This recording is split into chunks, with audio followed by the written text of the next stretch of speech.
Chapter 156. Nanyang was different from Wuxia. Wuxia's mysterious power came from the necromancers, and it had a bit of the style of an immortal. The necromancers were righteous, and Nanyang was evil. Nanyang was tropical, with lush vegetation, poisonous snakes, and insects. After animals died, they were prone to rot and maggots. But it was such a sunny place that gave birth to the three most evil sorcery in the world: voodoo, black magic, and black magic. Every one of them was filthy and evil. Zhang Jiada's youngest son, Zhang Hongyuan, learned black magic in Nanyang, and then used it on his father, causing his father to suffer from illness and pain.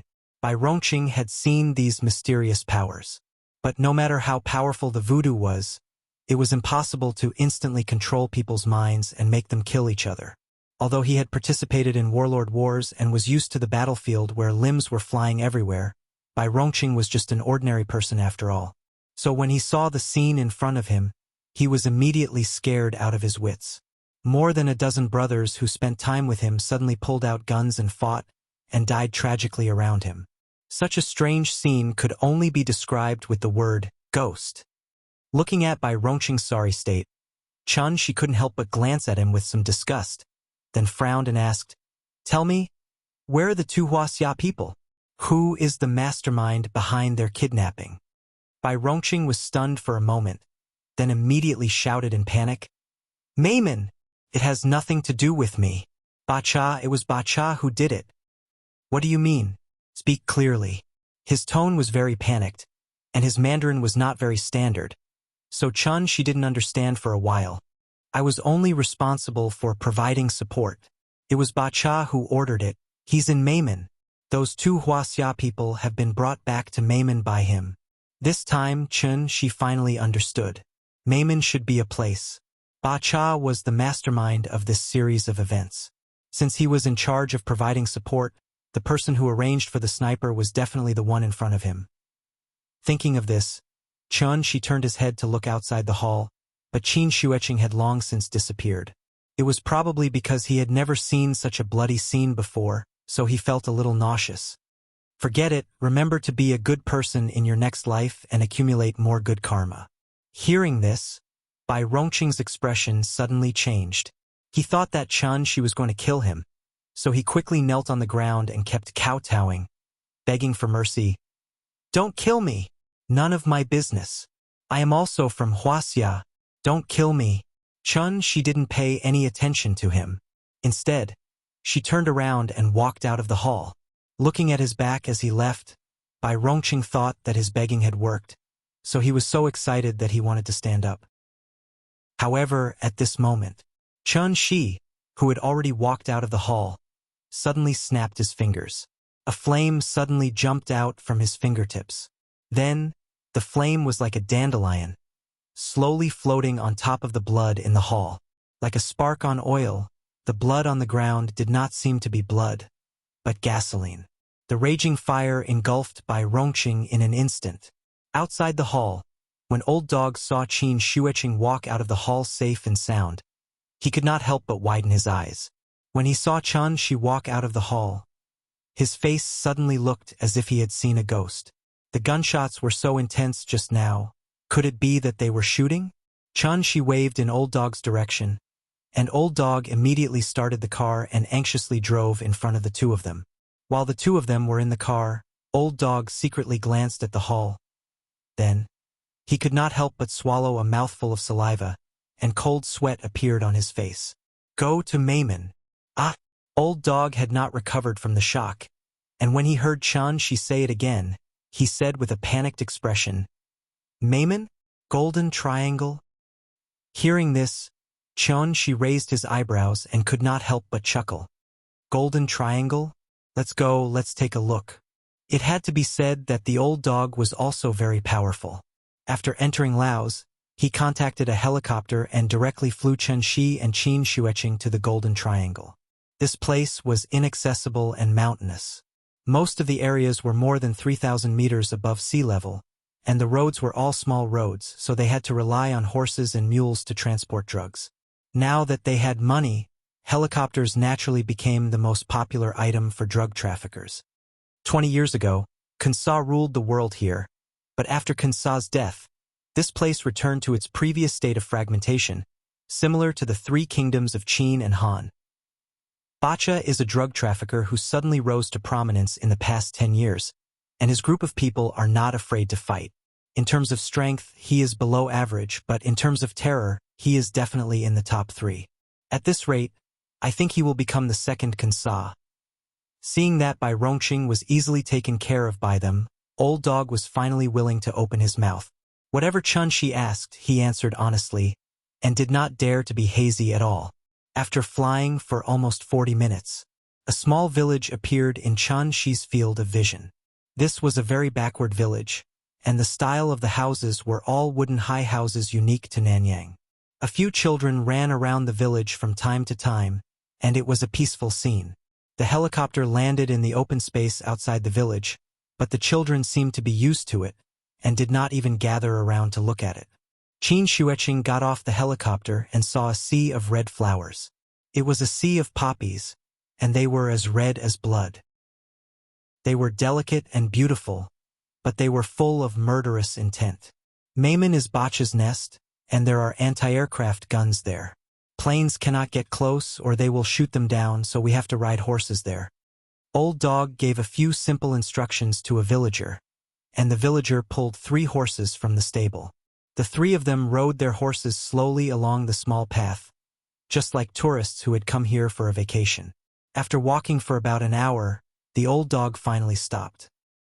He pointed at the winding path in front of them, and said with a smile, "Leader, we're here. After going over the hill in front, we will be in Bacha's territory. There are sentries on the mountain, so I won't send you there."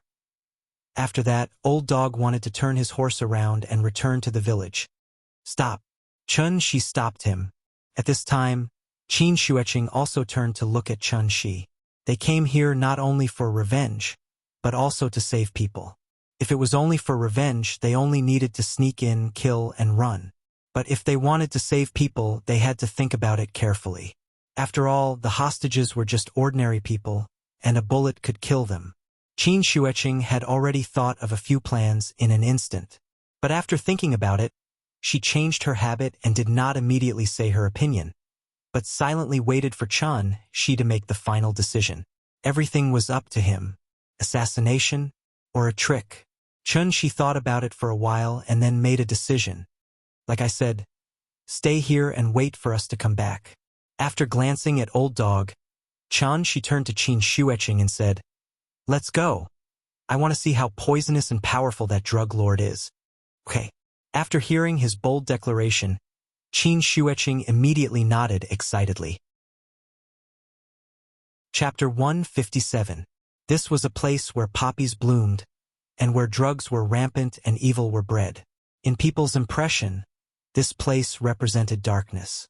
However, after experiencing it for themselves, people realized that this place was so beautiful and sunny. If they didn't know that they were poppies, they would only think that it was a sea of flowers more beautiful than roses, delicate and dazzling. The tropical monsoon climate made the vegetation and trees here particularly lush. The entire mountain was basically covered with green shade, and it was a beautiful scenery that belonged to nature. Even the spirit of heaven and earth was far better than the Qinling Mountains, and this place was actually a paradise. Just from looking at the scenery, it seemed that this place was completely unrelated to darkness, drugs, and murder. It was 3:30 in the afternoon in Shangjing, and the sun was particularly bright in Maiman. The sentry post was a wooden tower that was about 4 meters tall. On the left and right there was a Nanyang soldier with a gun on guard. It was not right to say that they were soldiers because they were actually a group of militiamen who had not undergone military training. The fierceness in their bones was enough to run rampant. Duh. The 2 militiamen lazily leaned on the sentry post's railing. At this time, there was suddenly a faint sound of horse hooves in front of them. When the 2 horses were only about 30 meters away from the sentry post, the sentries suddenly came back to their senses. After greeting each other, they leaned out. There were 2 horses, with a man and a woman sitting on each of them. Looking at the bright clothes and fashionable clothes, It was as if they were tourists who had mistakenly entered this place. But this was the core area of the Golden Triangle. How could there be tourists? The sentry on the left was rather alert and immediately aimed his gun at the two of them. Then, he started mumbling something that no one knew what to say. Perhaps seeing that they had no weapons on them, the two sentry did not immediately shoot. The horse went straight to the wooden door in the middle of the two sentry posts. At this time, the sentry finally saw the appearance of the two people. Beauty knew no boundaries. After seeing the woman's appearance, one of the sentries couldn't help but whistle. Then, he stuck his head out and mumbled something that no one knew what he was talking about. Qin Xueqing glanced at Chen Shi and suddenly asked, "You left? I right? Up to you. All right." As soon as he finished speaking, Qin Xueqing suddenly jumped up from the back of the horse. She jumped 3 or 4 meters high. Like a swallow returning to its nest, she leaped into the sentry's basket. The one on the left should be a veteran, so when he saw Qin Xueqing suddenly jump from the back of the horse, he immediately reacted and quickly pointed his gun at Qin Xueqing. But at this time, Chen Shi picked up a leaf and suddenly threw it at the sentinel on the left. The green leaf instantly turned into a deadly blade and pierced through the guard's throat, leaving a long trail of blood in the air. Only brain damage could lead to immediate death, so the sentinel did not die immediately. He widened his eyes and hurriedly dropped the gun. He used both hands to tightly grip his neck, trying to press down on the wound. But how could the wound on the aorta be pressed with the hand? All of this happened in a flash. Even when Qin Xueqing jumped in front of him, the sentinel on the right still had not recovered. He stared blankly at the beautiful woman in front of him. Then his eyes suddenly turned black, and he completely said goodbye to this world. Qin Xueqing smashed the top of his head with her palm. After taking care of the sentinel on the right, Qin Xueqing jumped down from the basket and gently landed on the back of the horse. This was the first time she killed someone. But strangely, Qin Xueqing did not feel any discomfort. She felt as if she had just casually killed a fly, so she did not feel guilty at all. When Chen Shi saw her like this, he knew that she might be thinking about life again. So he immediately interrupted her thoughts and said with a smile, "You have to remember one thing. Anyone who points a gun at you, regardless of gender or age, deserves to die." Because he was afraid that she did not understand, Chen Shi added, "When a normal person gets a gun, their first reaction is to hesitate. So those who get a gun and are ready to shoot must have killed before or are mentally prepared to kill. If you hesitate, then after he pulls the trigger, the one who will die will be you." Qin Xueqing frowned and thought for a while. Then she said with some discomfort, "I understand." After saying that, she clamped her legs together and rode forward on her horse. Seeing this, Chen Shi could only helplessly shrug. He guessed that his sister-in-law did not listen to him. It was about good and evil, killing and forgiveness. Chen Shi actually agreed with this saying, "Forgiving them is God's business. I am only responsible for sending them to see God." Maymon's territory was very large. After passing the sentry post, the two saw large areas of poppy fields, just like the rape fields next to the highway. When spring came, there was an endless sea of golden flowers on both sides of the highway. But here, the rape flowers turned into poppy flowers. The sea of golden flowers also turned into an endless sea of blood-red flowers. The two rode on the horse and walked on the dirt path in the field.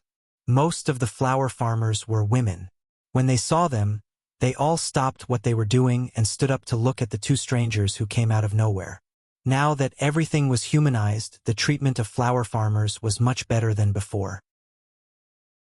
In the past, if they did not work for drug lords, they would have their hands and feet chopped off or even their lives. Times had changed. Now, drug lords would give generous wages, so more and more flower farmers were attracted to work for them. In the off-season, flower farmers could even go down the mountain to the city to buy. For flower farmers, this was just a job to support their families. Qin Xueqing was a little surprised by the lax security here. Except for the two sentry posts, there was not a single soldier in sight. She did not know that now was not 20 years ago. The weapons and equipment of drug lords had been upgraded long ago. The rich ones even rented satellites to keep an eye on the troop movements of the surrounding countries. Even without satellites, radar was a necessary item. So the function of the sentry post was more like announcing the ownership of this territory to the outside world. Most people would not go to the nest of drug lords for no reason. After all, trespassing into a military base would at most be expelled, but trespassing into a drug lord's territory would cost one's life.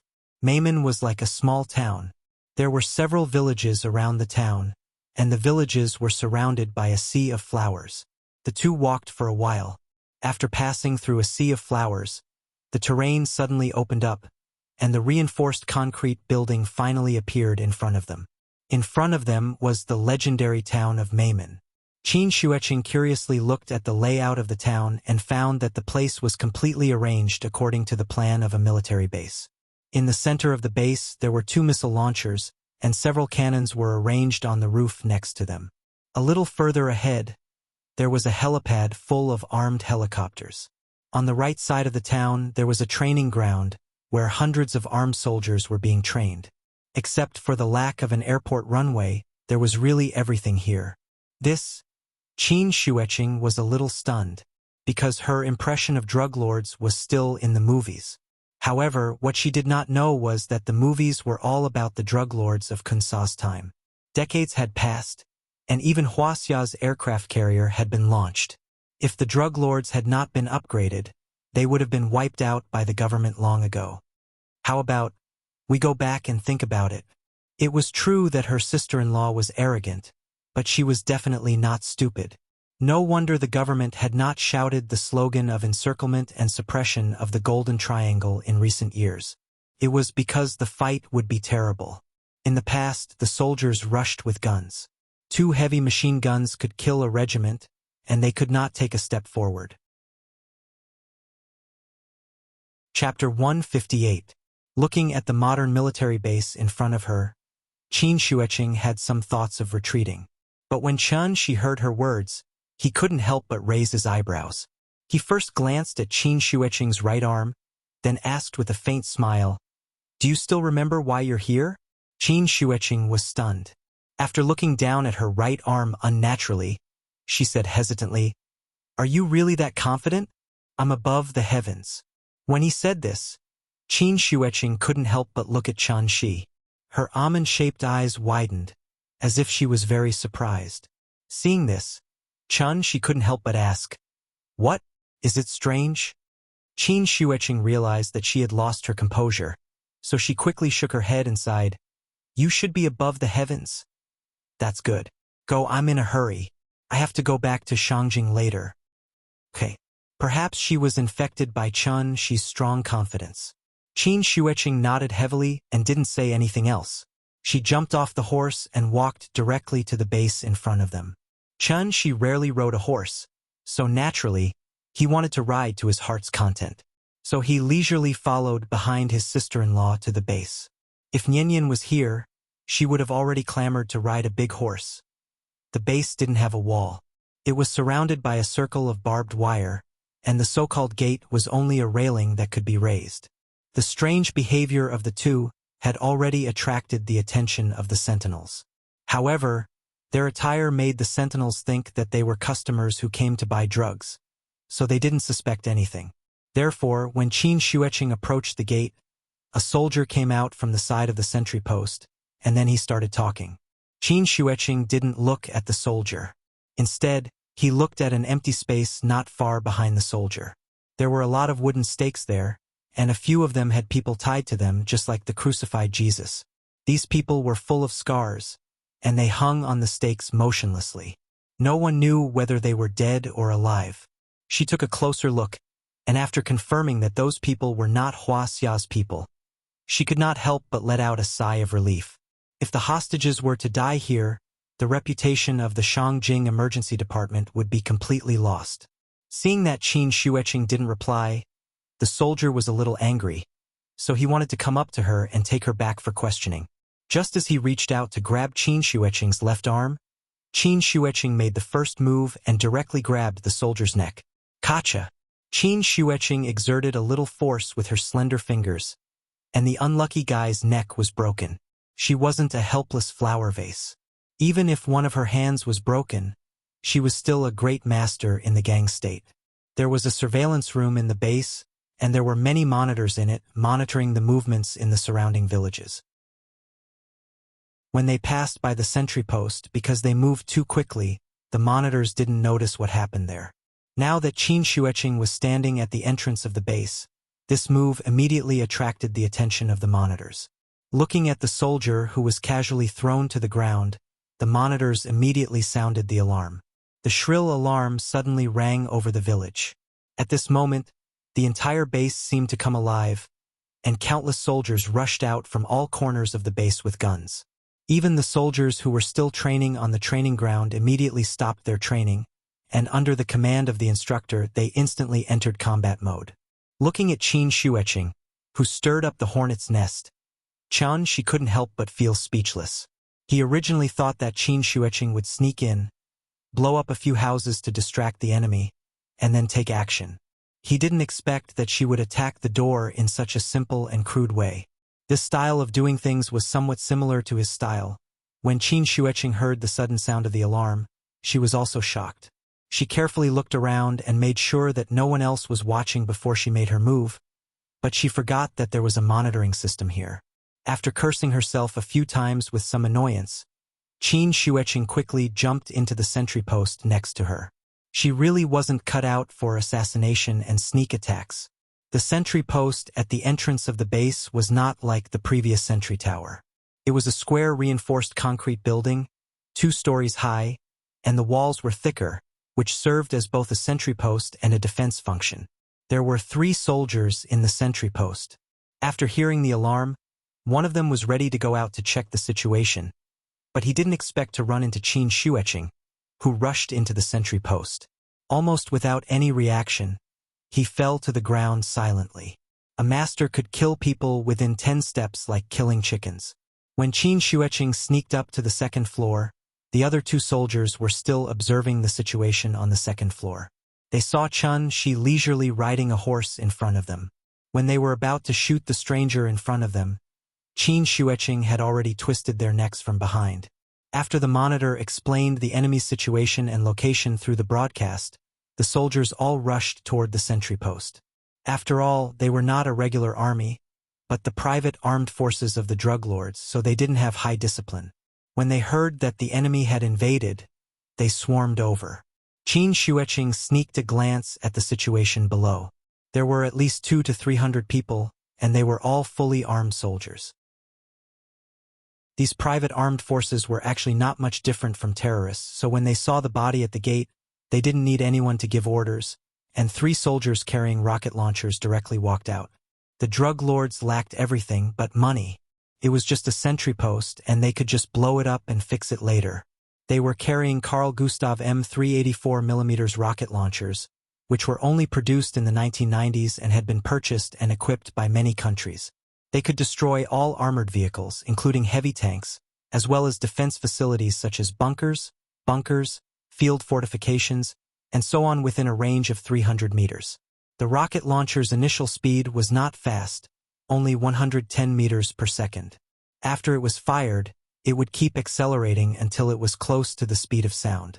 3 rocket launchers left 3 long trails of thick smoke behind them as they blasted directly toward the isolated sentry post. Qin Xueqing hid behind a hole in the wall on the second floor of the sentry post, not daring to show her head. After hearing a series of buzzing sounds, she felt that something was wrong. Just as she was about to secretly observe the situation outside, a violent explosion occurred. Boom! Boom! Boom! Gravel flew everywhere, and the ground shook. The sentry post shook violently, and Qin Xueqing suddenly felt a sense of fear in her heart. After about 10 seconds, the violent shaking gradually subsided. Qin Xueqing secretly poked her head out and was immediately shocked. The explosion did not hit the sentry post, but the crowd below. Fortunately, they didn't use anti-personnel shells but armor-piercing shells. Otherwise, there would be no survivors here. Clatter, clatter. The sound of horse hooves sounded again.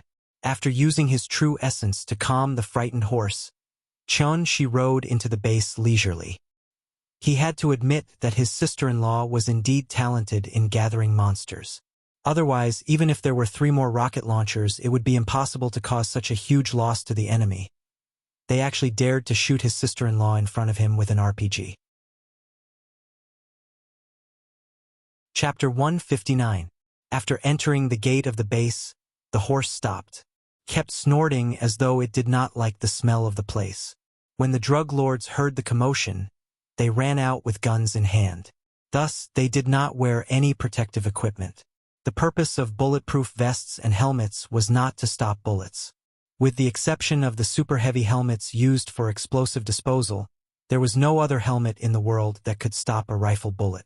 Even if he was lucky enough to block the bullet, his ribs would be broken if the bullet hit him, and his neck would be broken if the bullet hit him. This was equivalent to the full power attack of a martial arts expert. Thus, the real purpose of the protective equipment was to stop the debris and rubble produced by the explosion on the battlefield. Because the 200 to 300 people were standing too close to each other, the 3 rockets exploded right in the middle of the hornet's nest. Some of the people who were standing further away were also injured by the rubble from the rocket launcher. As for those who were blessed by God and did not suffer any injuries, they were also stunned by the powerful explosion. They fell to the ground and were unable to get up. The rocket launcher was much more powerful than the bullets. Broken limbs littered the ground and blood continuously flowed into the crater created by the rocket launcher. In just a short while, a shallow pool of blood had already formed. Because the scene was too bloody, Chun-Shi immediately displayed his good habit. That was to clean up the battlefield. Regardless of whether they were dead or not, he would go up and burn them all to ashes. Massacre. Bloody? Cruel? No, this was purification. In terms of brutality, if terrorists were ranked first, then drug lords would definitely be ranked second. Thus, forgiving them was God's job.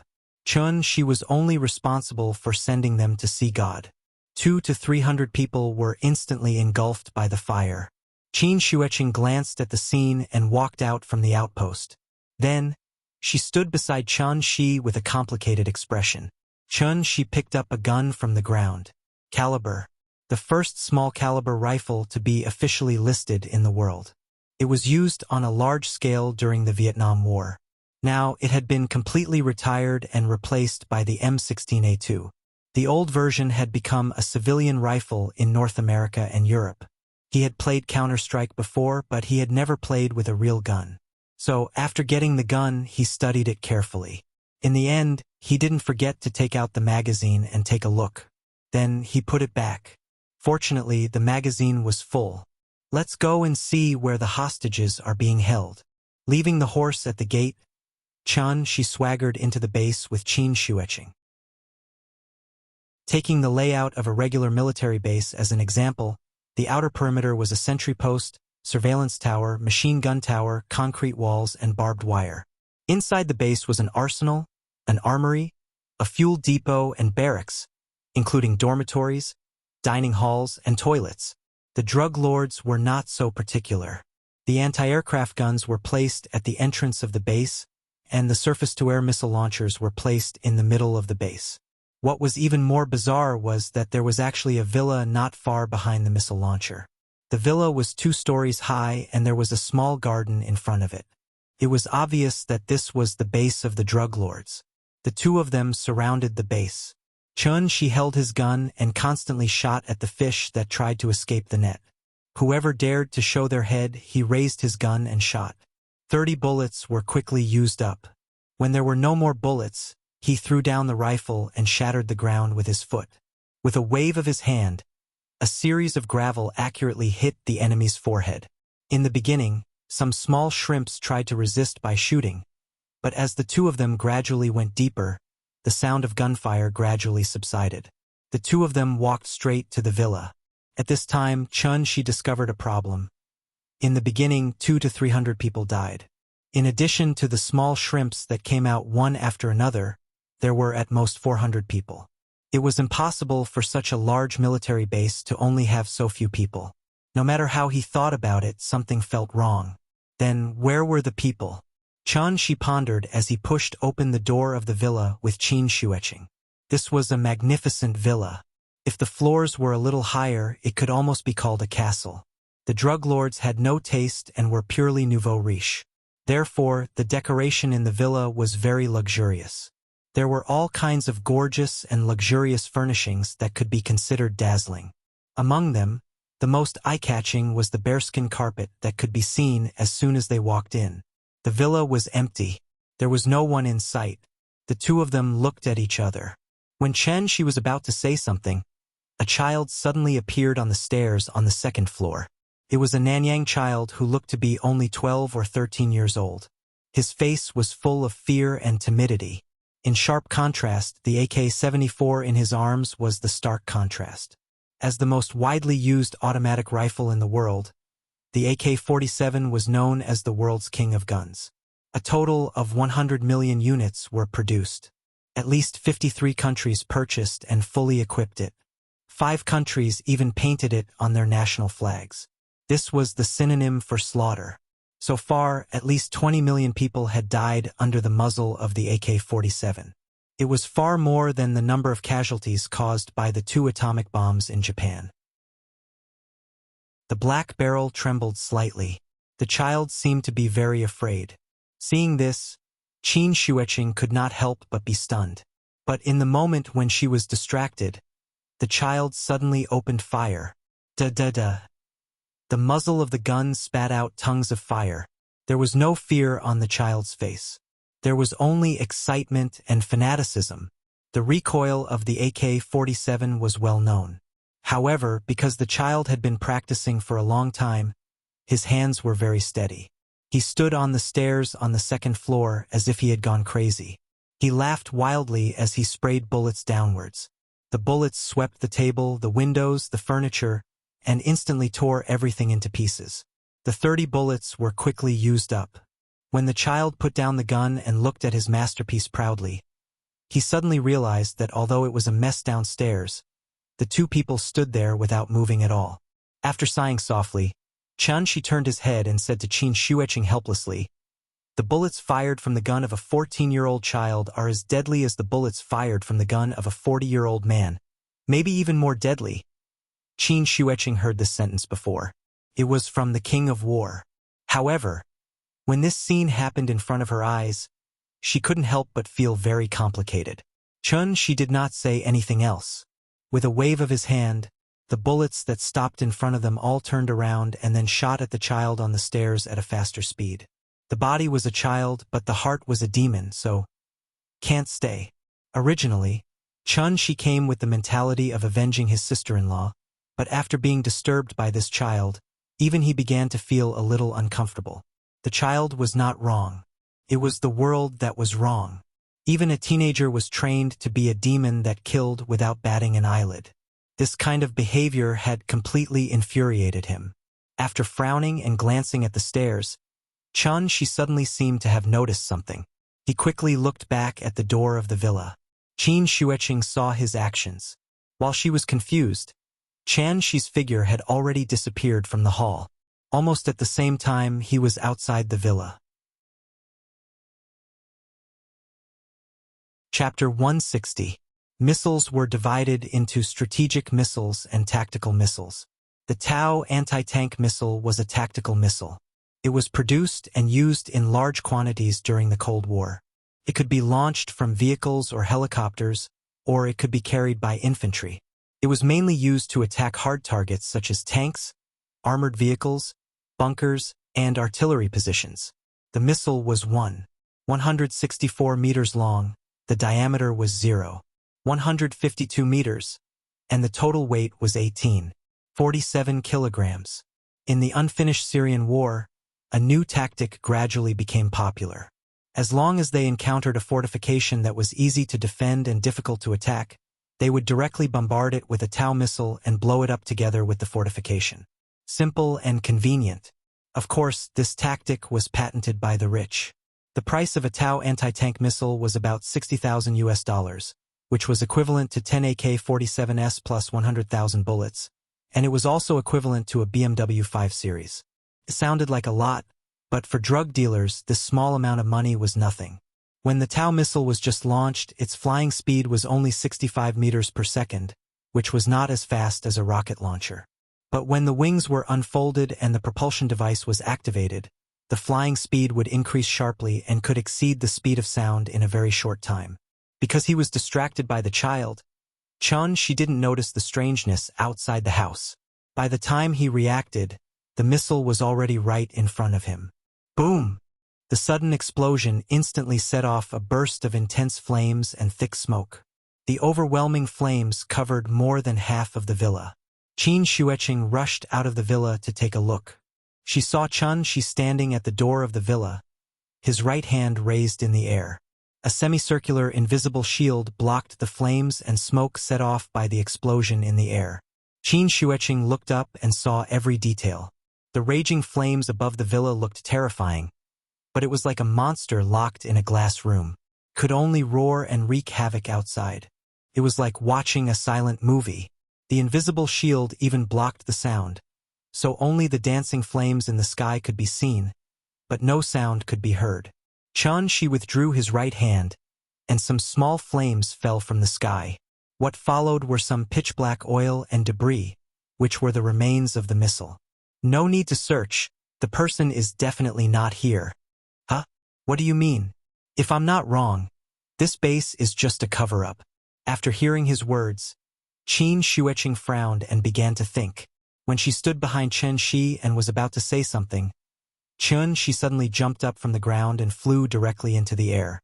As he flew higher and higher, the topography of Meimen appeared clearly in front of Shi. The base, the village, the sea of poppy flowers. From a high vantage point, he could see everything clearly. The base seemed to be very big, but there were not many people inside, which was very unreasonable. Moreover, as soon as they stepped into the villa, a missile was fired at them. This also meant that someone was definitely secretly observing them. Shi was too lazy to play the game of cat and mouse with them, so he directly flew up. He wanted to see what other tricks this newly emerged drug lord had up his sleeve. Shi hovered in the air, carefully observing every detail below. Because his divine sense had not been restored, he could only use this method to find the enemy's traces. While he was looking around, about 700 or 800 meters behind the base, there was a small soil slope. Suddenly, there was a slight noise from below the soil slope. Immediately afterward, a gate suddenly appeared on the soil slope. After the gate opened, something slowly rose from below. A missile launcher. Unlike the empty shelf in the center of the base, there were already 4 pottery missiles on it. In just a few seconds, the launcher was ready, and the warhead was aimed at Shi in the sky. However, just as the first missile flew off the launcher, Shi suddenly raised his right palm, and his palm was facing the missile. Just like a traffic policeman directing traffic, the missile suddenly stopped in midair. 2 seconds later, the missile's wings opened, and the propulsion device was fully activated. Accompanied by a strong and dazzling fire, the smoke at the tail of the missile became thicker and thicker, and its body began to tremble violently. However, no matter how hard the propulsion device tried, the missile could not fly forward. After another 3 seconds, just as the second missile was about to leave the launcher, she suddenly clenched her fingers. He grasped the air. That invisible true essence seemed to have substance, and in an instant it exploded the first missile and also detonated the 3 missiles next to it. Boom! It shook the sky and the earth, and dust flew everywhere. The violent explosion instantly flattened the entire soil slope, and a huge cloud of smoke suddenly rose from below the soil slope. When the smoke and dust dispersed, the launcher hidden under the soil slope was completely exposed. Of course, only ruins were left. It had to be said that this drug lord called Wuxia was indeed very creative, and he even specially built a fake base to attract the attention of the outside world. The Sea of Poppies was here, and this was the lifeblood of drug lords, so his base would not be too far away. Underground. She looked down with interest, and then suddenly flew to a nearby soil slope. This was the largest soil slope in the vicinity, and it did not seem to have anything special. But with Shi's eyesight, he could see that there was a trace of something strange in the middle of the soil slope. Found you! He raised his hand and blasted a stream of true essence. After the dust flew everywhere, a pitch-black hole was revealed from the bottom of the soil. It was an entrance about 5 meters long and 3 meters high.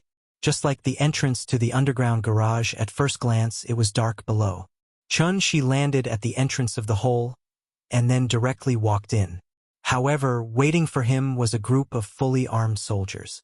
Intense gunshots suddenly rang out from underground, and the crazily gushing flames almost lit up the underground tunnel. A true essence barrier instantly appeared in front of Chun-Shi. Just like an umbrella, it blocked the bullets that rained down like a storm. All the bullets that flew in front of Chun-Shi strangely stopped in midair. In a short while, an iron wall made of bullets appeared in front of Chun-Shi. The afternoon sun shone in from outside the hole, and the soldiers stood at the bottom of the tunnel, so they could not see the figure of the person clearly. They looked up, and no matter how hard they tried, they could only see a vague shadow at the entrance of the tunnel. After estimating that even a tank would be penetrated, the soldiers stopped firing. At this time, Chun-Shi waved his hand. The wall of bullets in front of him suddenly turned into a rainstorm and shot at the people below. In an instant, the end of the tunnel became a hell on earth, and endless screams and wails echoed. Chun-Shi slowly walked down the tunnel. When he reached the bottom of the tunnel, there was no one alive. At this moment, he was the incarnation of the god of death. Chapter 161. The explosion just now caught Qin Shueqing's attention. Although she couldn't fly, her running speed wasn't slow. As soon as Chun-Shi walked into the tunnel, she had already rushed over. Martial artists were too weak in the face of modern weapons. It was fine if it was an assassination, but when it came to a large-scale confrontation like this, she could only hide in the back and cheer. After all, she couldn't compare to a non-human existence, right? So even if she didn't want to admit defeat, she could only obediently hide behind Chun-Shi and follow her cheap brother-in-law to sweep through everything. The underground base was about the size of 3 or 4 football fields, about the same size as the fake base outside. The height of the entire space was at least 4 or 5 stories high, and it didn't feel oppressive at all. There weren't many people in the fake base because everyone was hiding here. As far as the eye could see, rows of military tents were placed in the open space, and many workers in white coats and masks were constantly coming in and out of the tents. Although there were many ventilation devices, the entire underground space was filled with a sour smell. This was because the purification of drugs required acetic acid. How was this a military base? It was clearly a huge drug manufacturing factory. At the same time, it was also an inexhaustible natural treasury. After Chun-Shi killed the soldiers at the end of the tunnel, he stepped into the air and walked directly over the pile of corpses.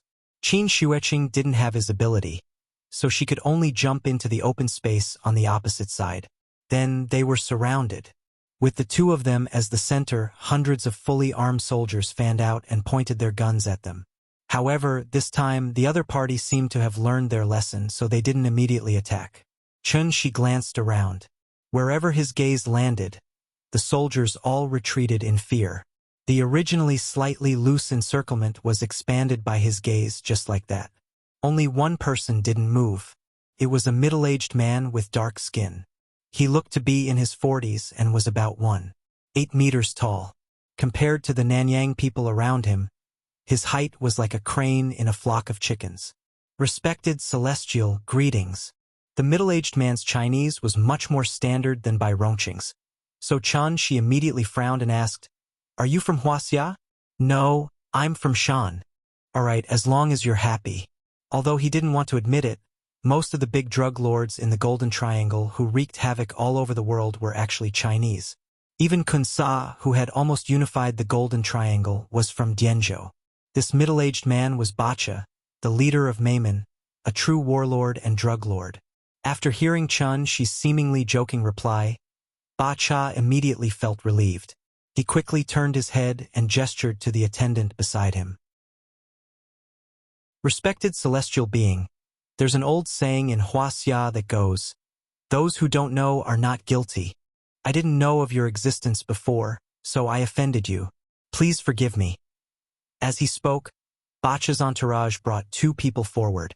They were Ning Zhonghua and Su Wei, whom he had not seen for a long time. "Mr. Chen," Mr. Chun. When Ning Zhongguo saw Chen Shi, he was so excited that he almost couldn't speak. His complexion was yellowish and dark, and he had lost a lot of weight. The white shirt he was wearing had almost turned into a black shirt. Ning Zhongguo's expression was very emotional, but compared to Su Wei, it was a bit of a joke. After Su Wei saw Chen Shi for the first time, he couldn't help but cry. He was considered a well-known business tycoon in Zhonghai, but at this moment he was crying in front of thousands of people. It was easy to imagine what kind of grievances Su Wei had suffered. "I'm sorry. The previous misunderstanding caused you two to suffer a lot. I would like to express my sincerest apologies to you two. I hope you don't take it to heart." While speaking, Bacha gestured for his men to untie them. As soon as the ropes were untied, Ning Zhongguo and Su Wei rushed behind Chen Shi. As for what Bacha said just now, they didn't hear a single word. Qin Xueqing looked at the two with slight disdain and then slightly distanced herself from them. Thinking about it, these two unlucky bastards were kidnapped all the way from Zhonghai to the Golden Triangle. They had to travel on land, and because of the Wu Lian's pursuit, they had to follow the group of Nanyang people over mountains and valleys. They were bitten by insects and snakes, but they had to wade in muddy water and swamps. If they couldn't keep up, they would be whipped. The two tycoons of the business world had lived like princes for most of their lives. During this trip, they truly experienced the suffering of the human world. This was probably the extent of the Red Army's long march. When they arrived at the Golden Triangle, they were locked in a dungeon. They ate, drank, and pooped in a room. They were no different from pigs in a pen. So, how could they not stink? Chen Shi stood in place and ignored the unlucky Ning Zhongguo and Su Wei. Instead, he calmly continued to watch Bacha. When Bacha saw this, he didn't say anything else. He turned his head and said a few words to the attendant next to him. Not long after the attendant left, when he came back, he was pushing a trolley that looked like a food delivery trolley. The food delivery trolley was covered with a white cloth. When the attendant opened it, several heads were placed on top of it. These are the leaders of this operation. If you don't believe me, you can ask them to come out and identify. Bacha smiled and pointed at the food delivery trolley. It looked a bit like a staff member selling snacks and fruits on a train. Chen Shi finally saw the ruthlessness of a drug lord today. When the evil people in this world were truly ruthless, there was really no bottom line. After a deep sigh, Chen Shi suddenly asked, "Just now you wanted to fight. Now you want to surrender? Are you so sure that I'll let you go?" No, I'm not sure." Bacha shook his head and said calmly, "I didn't know that you were a celestial being, so I dared to offend you. Now that I know, I naturally have to change the way to solve the problem." "Solve the problem? How? With the people behind you?" After saying this, Chen Shi once again scanned the surroundings. As far as his eyes could see, the soldiers all retreated. At this moment, he was like Zhang Fei at the Changban slope. His roar scared Xia Hojie to death, and he alone forced the millions of Chao soldiers to retreat. After seeing his inhuman methods, the morale of the soldiers fell to the bottom. Because they weren't facing a human at all, how could they fight? However, Bacha seemed to have already expected Chen Shi's reaction. So after hearing Chen Shi's words, he didn't panic at all. Instead, as if he was making an introduction, he calmly said, "When I first built this underground base, I already buried 5,000 tons of explosives. 5,000 tons of explosives was equivalent to 8,000 Tomahawk missiles, which was also equivalent to a quarter of the Hiroshima nuclear explosion. And this was his trump card." Chapter 162. Chen Shi's expression didn't change at all when he heard that there were 5,000 tons of explosives buried here. Seeing this, Bacha continued, 5,000 tons of explosives isn't a threat. It's a means of self-protection. Just like a gecko cutting off its tail or a pufferfish bloating, it's an animal's instinct. Maybe you think this is ridiculous, but it's the only way I can protect myself. No one knew of your existence before, so I dared to offend you. I'm just following orders. I hope you can understand my difficulties. Bacha kept a low profile. Chen Shi didn't speak, as if he was thinking about something. But at this moment, there was a strange movement in the tunnel behind him. Qin Shueqing quickly looked back. Two gates suddenly extended out from the walls on both sides. The speed of the gate closing was very fast, and within a few seconds it had already firmly closed together, completely sealing off their way back.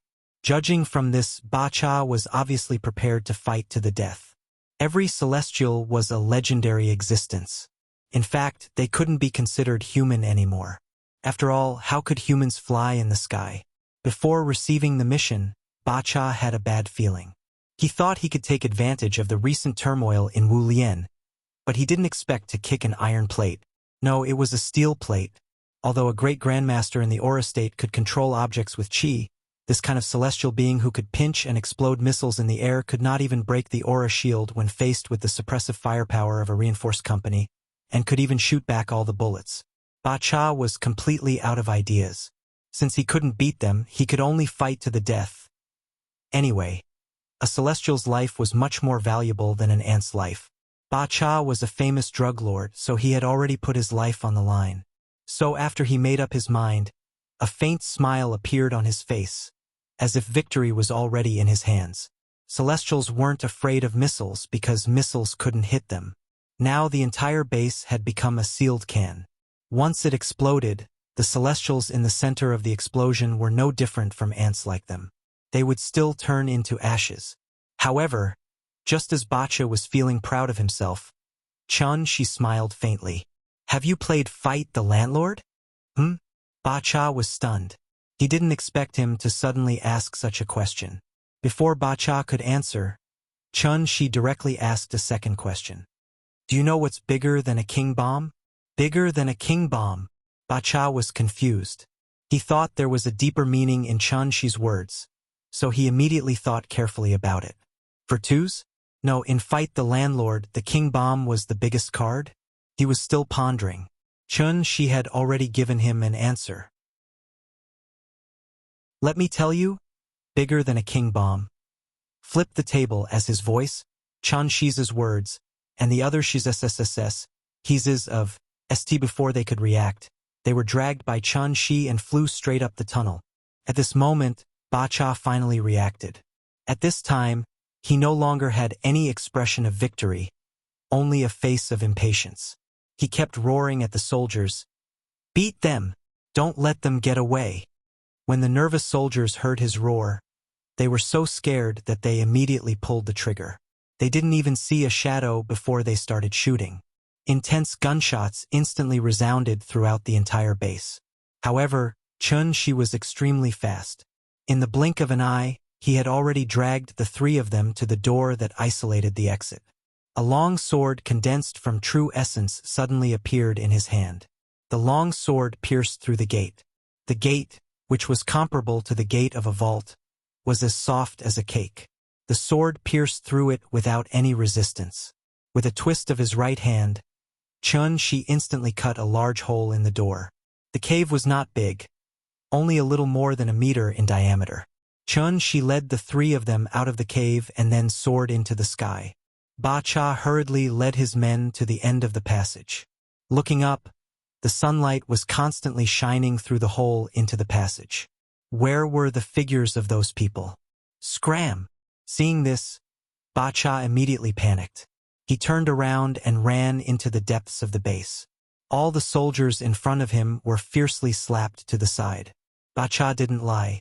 There were indeed 5,000 tons of explosives buried under the base. He originally wanted to use this as a threat to reach an agreement with the other party. After all, the Celestials were legendary existences. Their status determined that they couldn't be people who would go back on their words. Once the other party agreed to an agreement, the next step would be easy to discuss.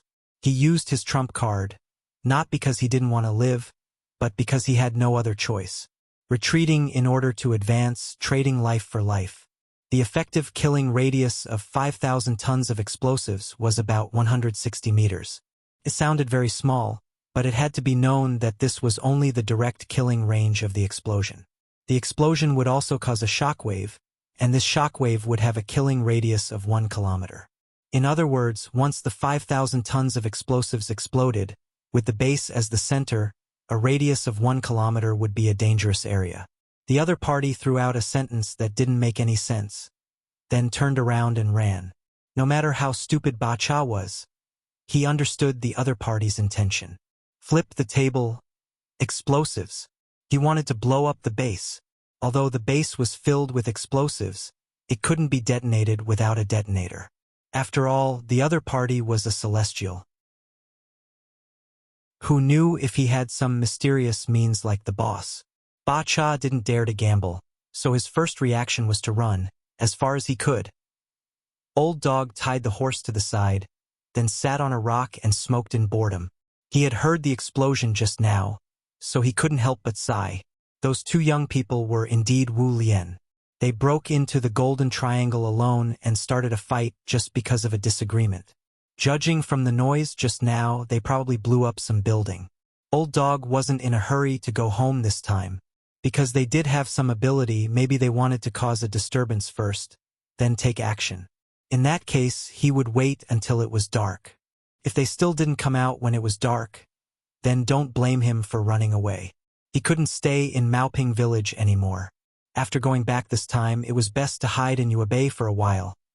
Just as Old Dog was thinking about his next plan, he suddenly heard a noise coming from the hillside not far away.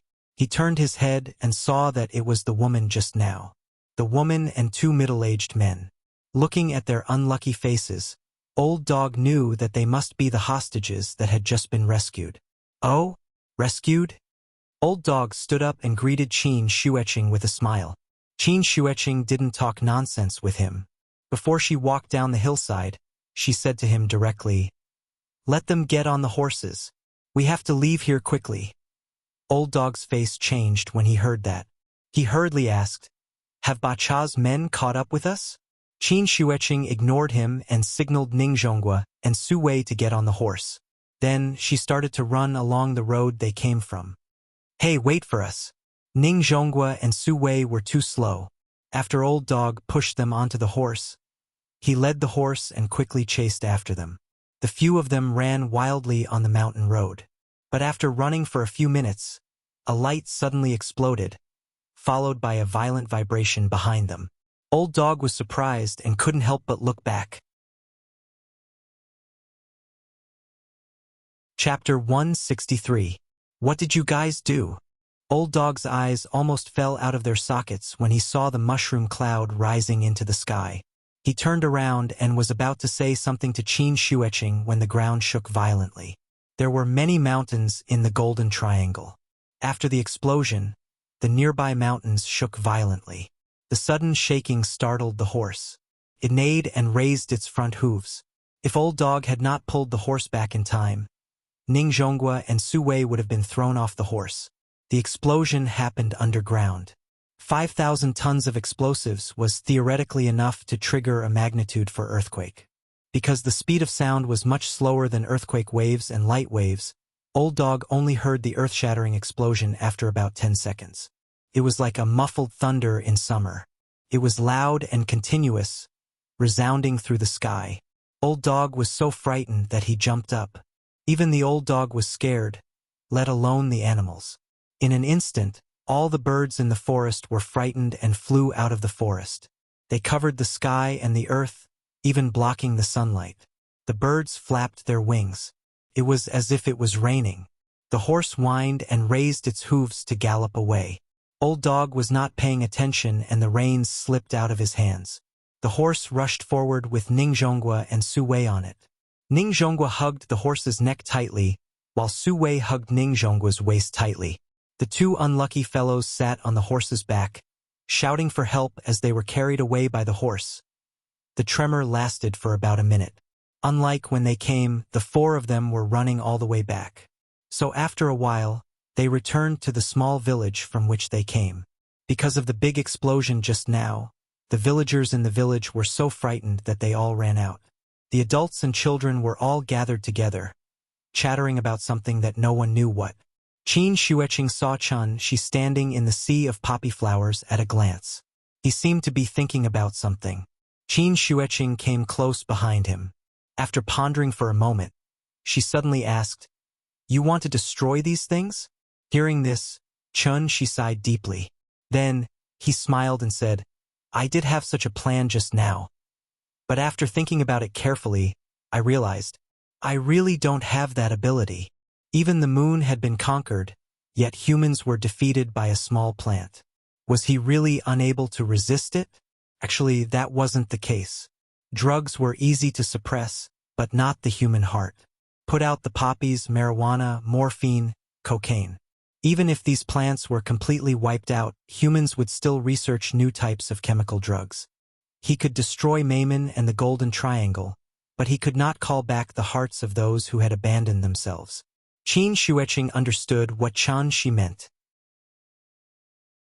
She didn't know what she was thinking, but she suddenly took out her phone and mumbled to herself, "But seriously, this place is really beautiful. I have to take a picture as a souvenir." As she spoke, Qin Shuiqing took a picture of everything in front of her. Click. The blue sky, the white clouds, and the endless sea of bright red flowers. Chen Shi's back was particularly prominent in the sea of flowers. There are flowers in the world like a sea. Stay in one place and don't let them drift. But the fragrance of jade, the silky and exquisite figure, chasing after the sun in the warm red clouds. Shang Jing Ho Hai. The twin brothers went home for dinner. As soon as they left, only the mother and daughter were left in the shop. 4- or 5-year-old children were naughty. As soon as the brothers left, the little girl couldn't sit still. Seeing that Chen Shi still didn't know when he would come back, Qin Ruoying made a very wise decision. She closed the shop and went home. The TV at home could play cartoons on demand, and the yard had been repaired so Nianyan could ride the big cat in the yard again. If it really didn't work, she could still play hide and seek with Nianyan for a while. Anyway, as long as the child played, she wouldn't look for her father for a while. There were only 3 tables of guests today. After Qin Ruoying cleaned up the tea house, she called Nianyan to go home.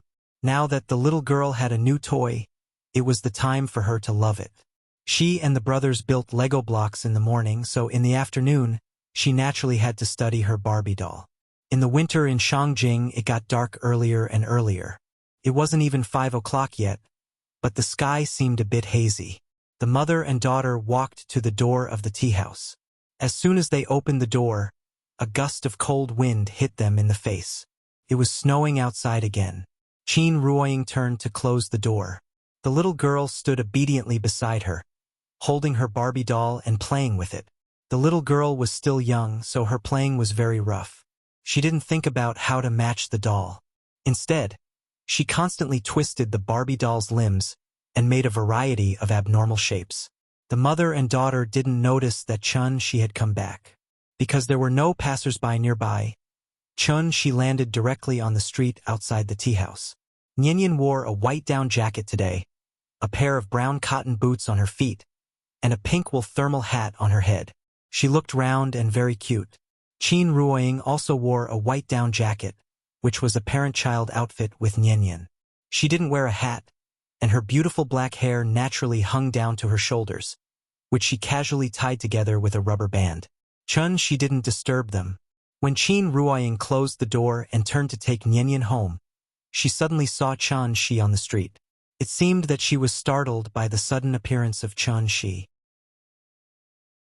Qin Ruoying immediately rolled her eyes at him.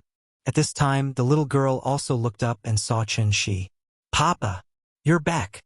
With a clear sound of "Papa," the little girl let go of Qin Ruoying's hand, waved her arms and ran toward Chen Shi. Chen Shi quickly squatted down and held the little girl in his arms. After Chen Shi stood up with her in his arms, the little girl sat in Chen Shi's arms and handed the Barbie doll to Chen Shi. She pouted and said coquettishly, "Papa, dolls are not fun." Looking at the Barbie doll that was twisted like a fried dough twist, Chen Shi didn't know whether to laugh or cry. He quickly comforted her. "You can't play with Barbie dolls like this. Papa will teach you later, okay?" "Okay." The little girl nodded happily. In fact, she didn't care much about what she played. She cared more about who would play with her. Qin Ruoying came over, and Chen Shi quickly freed his left hand to hold her hand. "Where's Yuan Qing?" "She's in Spring City. She'll be back tomorrow." "Is she all right?" "She's fine. It's just a broken hand." She'll recover when she reaches the gold core stage. How long will it take? With her diligence, I don't think it'll take long. That's true. I want to eat braised lion's head. A noise suddenly came from the middle, interrupting the couple's conversation. It turned out that the little girl was a little unhappy because they kept talking and neglected her. Okay, Papa will make it for you. What else do you want to eat? Kung Pao chicken. Okay, what else? Pork ribs. Sweet and sour pork ribs. Okay, Papa will make it for you. Papa is the best. What about Mommy? Mommy is good too. Chapter 164. Life went back to its normal routine. The couple spent all day around the little girl, and the little girl was clamoring to go to the tea house every day. The reason why she insisted on going to the tea house every day was because she wanted to play with the twins. Therefore, the tea house by Ho-Hai Lakeside opened punctually every day even though business wasn't good. There were only a few customers, and they couldn't even cover the water and electricity bills, not to mention the rent. The so-called building a house in the human realm without the noise of carriages and horses. What can a gentleman do? His heart is biased. This was already the realm described by Tao Yuanming. Nowadays, many people yearned for this kind of life, not to mention whether they were really artistic or not. This kind of life was easy to achieve, but that kind of transcendent state of mind was not something everyone could have. Therefore, even Gu Lao couldn't help but sigh sometimes. This couple was really like an old man in a young man's skin. Chun Shi had stayed in heavenly spiral for 500 years. Although he spent most of his time cultivating, he had lived for 500 years after all. With his current lifestyle, he would be despised by the sect if he were to stay in heavenly spiral. He didn't want to improve himself, he was willing to degrade himself, and he took pleasure in it. As for Qin Ruoying, if her identity as a Shen Nu was not taken away, she could barely be considered an ordinary person. However, she had been indifferent since she was young. As a Shen Nu, she yearned for the life of an ordinary person. The most exciting time in her life was the few years when she met Chen Shi. Such a pair of husband and wife was truly a rare existence in modern life. Plato once said, "Each of us is only half a person, so each of us is always looking for the other half to combine with himself." In a person's life, about 2 million people will pass by. The probability of two strangers meeting and falling in love is 0.000049. Meeting didn't mean knowing each other didn't mean knowing each other, and knowing each other didn't mean love. Chen Shi and Qin Ruoying were very lucky because they met, knew each other, and fell in love. Even more lucky was that they had a product of their love. Just like the casual game Traveling Frog, which became popular overnight throughout the country. Nian was the little frog that Chun Shi and Qin Ruoying raised together. Nian was still young, so her biggest hobby was to play. When she grew up, perhaps she would be like this little frog. She would bring her own lotus leaf hat and luggage, then bid farewell to her parents and travel to the outside world alone. Along the way, who would Nian meet? What kind of novel things would she see? What kind of life experiences would she have? As parents, Chun Shi and Qin Ruoying knew nothing about this. Children would eventually grow up, and Nian would eventually become an independent existence. They would not be able to interfere too much, so they could only place their concern and longing for her. The popularity of the traveling frog was due to the subtle relationship between parents and their children. In a small tea house by the lakeside of Ho-Hai, a happy and blissful family. In a leisurely life in the garden, Chun Shi and Qin Ruoying were waiting. When Nian grew up and became the little frog that liked to travel. December 6th, light snow. The little girl sat in the children's playground and threw the blocks in her hands in boredom. She built a castle out of building blocks and wanted to show it off to others, but the brothers never came. She had no choice but to call the big cat. Big cat, big cat. The big cat may have been lazy recently. It lay on the bar all day without moving, as if it was about to hibernate. After hearing the little fellow's cry, the big cat reluctantly meowed. It then jumped up from the bar and landed beside the little fellow with a few big leaps. Big cat, I'll build a castle for you. Meow. After a lazy response, The big cat curled up on the climbing mat and let the little girl surround it with blocks. According to the big cat's size, the little girl was busy. She was also experienced in this recently, so it didn't take her long to build a castle and cover the big cat inside. Looking at her masterpiece, the little girl couldn't help clapping her hands and giggling. "How about the big cat? Do you like it?" Meow. In the doorway of the building castle, the big cat narrowed its eyes and meowed casually, then fell asleep again. The little girl lay on the mat, tilted her head and glanced at the big cat in the castle. Seeing that it didn't cooperate at all, she suddenly lost interest. Gu Lao must have been delayed by something today, so he didn't bring the twins. Without the company of the two brothers, the little girl was obviously not used to it.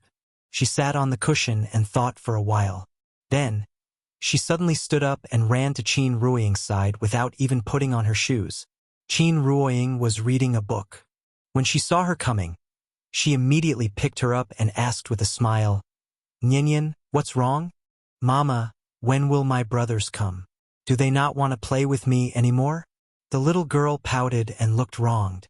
Seeing this, Qin Ruoying could only smile helplessly and said, "My brothers have something to do, so they can't play with you today.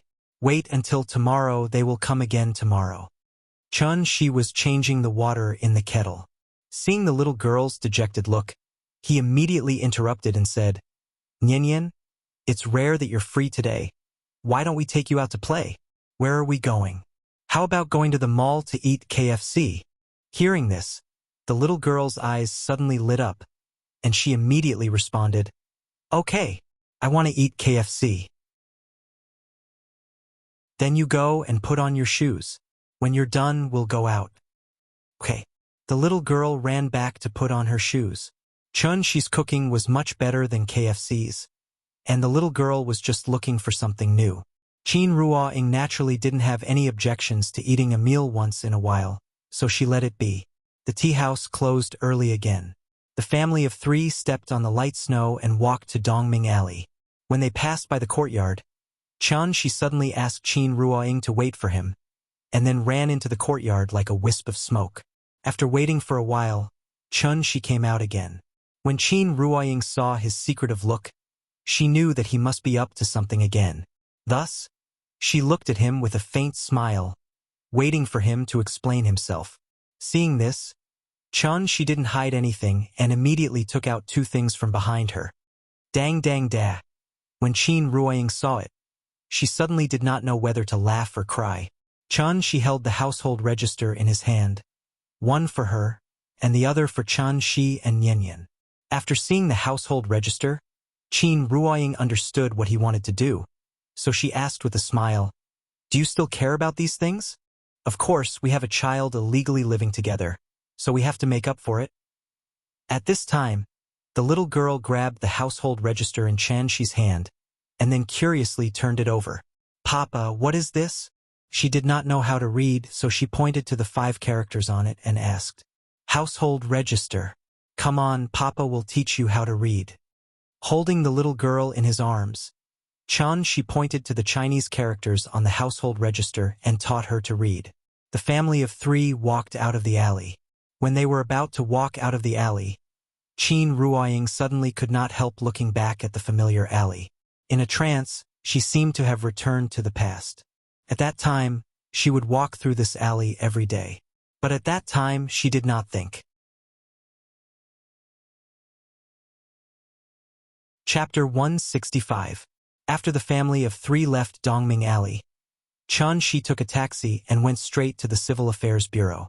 The Civil Affairs Bureau was a magical place. Compared to the Human Resources and Social Security Bureau, the Civil Affairs Bureau was much more leisurely.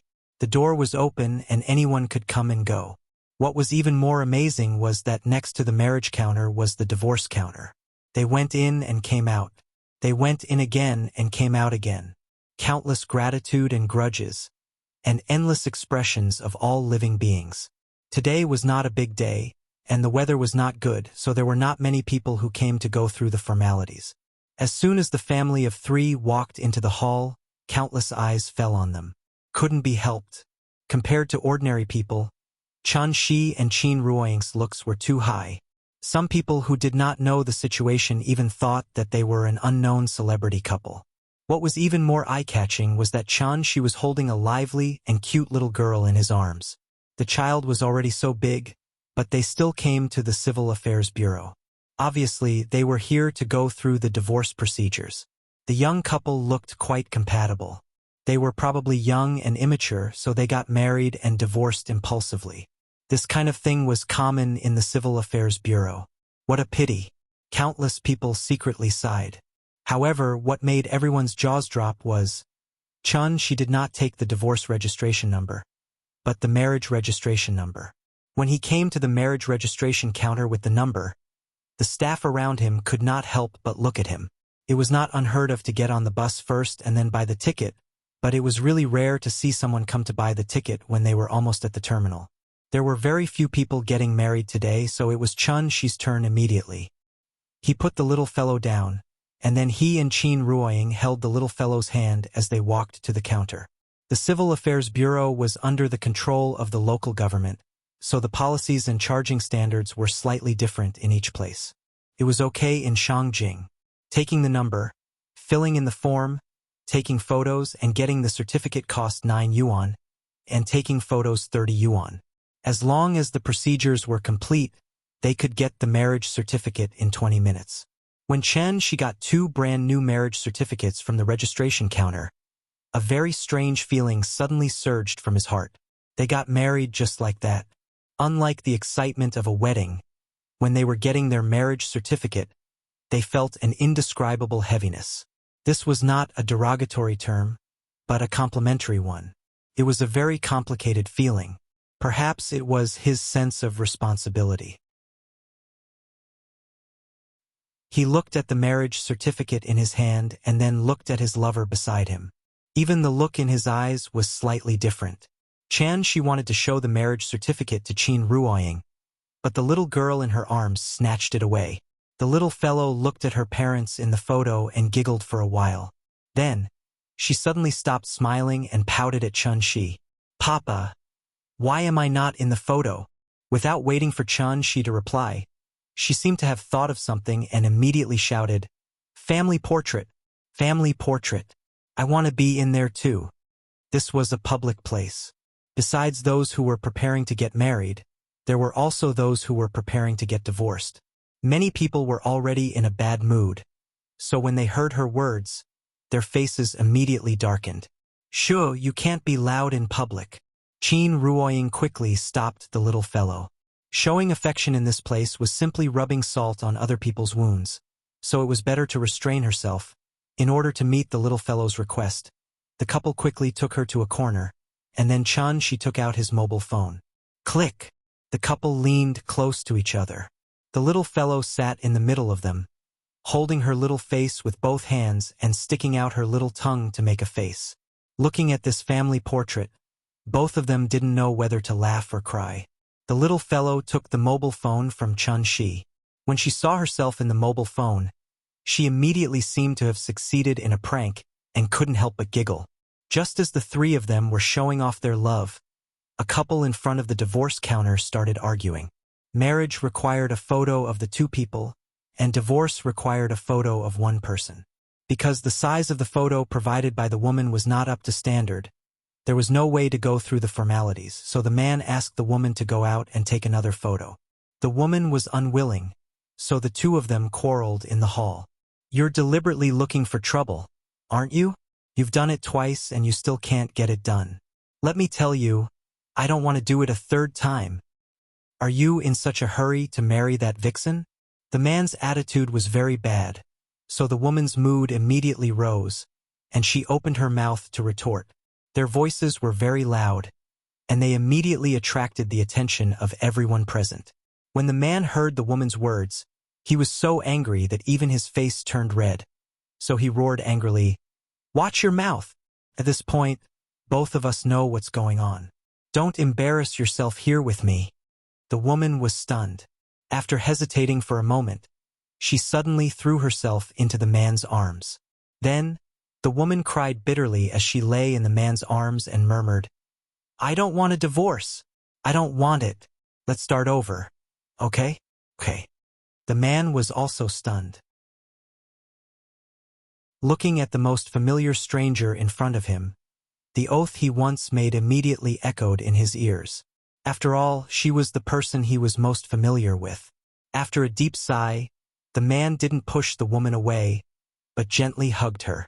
At this moment, the staff at the counter smiled and said, "Why don't you two go back and think about it?" She came twice, but she even got the size wrong. Was this woman really that stupid? It was because she didn't want a divorce. Looking for trouble. This was the last way she could think of to delay it. However, after hearing the staff's words, the man gently shook his head. He whispered a few words to the woman, then pulled her out of the hall. This kind of episode happened almost every day, so the staff had long been numb to it. Seeing that the man and woman seemed to be in a dilemma for a while, he directly called the next number. The little girl looked at the scene in front of her in a daze. With her young mind, she really couldn't understand the complexity of it. After seeing the man and woman leave, the little girl raised her head and asked in confusion, "Why is Auntie crying?" "Because she's going to be separated from Uncle." "Why does Uncle want to be separated from Auntie?" She didn't know how to answer. After hesitating for a moment, he had to smile and rubbed the little girl's head, and then very stiffly changed the topic. "Come, let Dad hug you and let Mom rest. We're done with our business. Now I'll take you to eat KFC. Are you happy?" "Yes." As soon as she heard about KFC, the little girl fell into the trap. After obediently climbing into Chun-Shi's arms, she began to talk about what she wanted to eat later. Then, under the envious eyes of many people, Chun-Shi held the little girl in one hand and Qin Ruoying in the other hand, and slowly walked out of the marriage registration office. Marriage was like a carved ship. It depended on how you appreciated it and how you steered it. If you were wise, even if you didn't know your lover before marriage, you could be respectful to your lover after marriage. Chapter 166. Using KFC as bait, Chun-Shi took the little fellow out. After getting the marriage certificate, the family of 3 took a taxi and went straight to the World Trade Center. When Chun-Shi brought the little fellow to Shangjing last time, the father and daughter mostly went to scenic spots. This time, when they suddenly came to the shopping mall, the little fellow was immediately dazzled by the dazzling lineup of shops on both sides of the street. There were many big shopping malls in Shangjing, and the World Trade Center's Heaven Staircase was relatively unique, because it had a semi-closed pedestrian street, and above the pedestrian street, there was a 250-meter-long LED electronic light screen. In the evening, the sky screen would begin to play various videos, so there were often marriage proposals here. For 3,000 yuan, you could play a 3-minute proposal video on the sky screen. When the video suddenly played, the moment of romance could really melt anyone. Therefore, it was rumored that the success rate of marriage proposals here was particularly high. It was still early, and it was winter, so the World Trade Center's Heaven Staircase looked a little deserted. The couple took the little fellow around and then went into a children's experience hall. The children's experience hall was very large, and as soon as they entered, they saw a huge Tyrannosaurus Rex. The little fellow was startled by the vivid Tyrannosaurus Rex. After coming back to her senses, she immediately asked Chun-Shi to put her down, and then ran to the Tyrannosaurus Rex, tiptoed, and shook hands with it. While shaking hands with the Tyrannosaurus Rex, the little fellow turned back and asked, "Papa, what is this?" "It's a Tyrannosaurus Rex, an extinct animal, so you can't see it in the zoo." "Oh." The little fellow surrounded the Tyrannosaurus Rex and studied it carefully. Chun-Shi watched her, and Qin Ruoying turned around to buy her a ticket. After playing with the Tyrannosaurus Rex for a while, the little fellow ran back to Chun-Shi and then pulled him in to play. This Tyrannosaurus Rex had attracted her attention, so she was very interested in the things inside the experience hall. The floor of the children's experience hall was cushioned, so shoes could not be worn in. After changing shoes, the family of 3 walked into the entertainment area. After entering the door, there was a large sandpit. The sand was carefully selected fine sand. The little fellow changed into her boots and jumped in directly. In the sandpit, there was an excavator toy that was especially popular in the past 2 years. Under Chun-Shi's guidance, The little girl successfully operated the excavator to dig out a pile of sand and put it into the hopper truck. Then, she happily rolled around in the sand pile. As a professional children's experience center, there were too many toys here. There were children's castles, children's rock climbing, small tunnels, and combination maze slides. There was everything that one could think of, but there was nothing that one could not see. After playing one round, the little guy was already so tired that he was dripping with sweat. Even his underwear was soaked with sweat. In order to let her rest, the couple continued to bring her inside and came to the painting area. The little girl had learned to draw in kindergarten, so when she got the coloring board, she sat on the stool obediently and studied it. Chen Shi and Qin Ruoying sat on either side of her and watched her casually paint on the drawing board with a watercolor pen. In just a short while, the perfectly fine Sun Wukong was smeared all over by her. Looking at her masterpiece, the little fellow was very proud. She handed it to Qin Ruoying as if it was a treasure and asked her to praise her. Qin Ruoying and Chen Shi did not know whether to laugh or cry. Then, Qin Ruoying taught her step by step and wrote her name in the blank space of the drawing board. She was going to show it to her when she grew up. The handwriting was crooked, like earthworms crawling around. It took a lot of effort to barely distinguish what she wrote. Chen Yen. For the whole afternoon, the family of 3 was immersed in the experience center. If the little fellow was not hungry, she probably would not have been willing to come out. Before leaving, the little fellow was really conflicted. After Chen Shi bought her a bear that was half her height, the little fellow reluctantly left the Children's Experience Center with the bear. When they walked out of the Experience Center, the sky was completely dark. At this time, the world staircase really showed its unique charm. Flowing lights and colorful neon lights flashed. A giant screen with an area of 7,500 square meters was constantly blooming above the pedestrian street. The little fellow stood on the steps, holding the teddy bear. When she looked up and saw the underwater world animation on the sky screen, she could not help but open her mouth and exclaim, "Papa, is that a dolphin?" "And yes, a dolphin. What about that white one?" "It's a whale." "Is that a tortoise?" "Kind of, but you should call it a sea turtle." "Oh." The little fellow nodded her head woodenly. Chen Shi's science was no different from a book to her. In order to let the little fellow see more clearly, the couple took her directly to the bottom of the sky screen. But at this time, the little fellow saw the Christmas tree in the middle of the pedestrian street. It was a large silver Christmas tree 8 meters tall, surrounded by plush snowmen and many plush deer. The Christmas tree shone with silver light and looked particularly dazzling. The little fellow ran to the fence and wanted to reach over the fence to touch the plush snowman next to her, but was stopped by Qin Ruoying in time. "Nian, don't climb over the fence without permission. Understand?"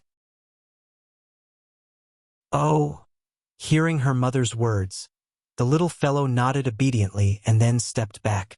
In order to prevent the little fellow from running around again, Chen Shi held her in his arms and asked with a smile, "Nian, it's time to eat. Let's come out to play after dinner. Okay?" "Okay." "Then what do you want to eat? There's all food here." Hearing this, the little fellow sat in his arms and twisted her body to look around. Actually, the child only ate KFC for novelty. After coming out to play for so long, she naturally had long forgotten about KFC. She could not read, so she looked around and did not see anything. Seeing that she did not have any ideas, Chen Shi turned to look at Qin Ruoying.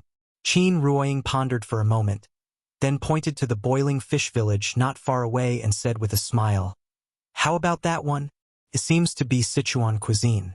It should be good." Aunt Zhang was from Chengdu, and both mother and daughter grew up eating her cooking.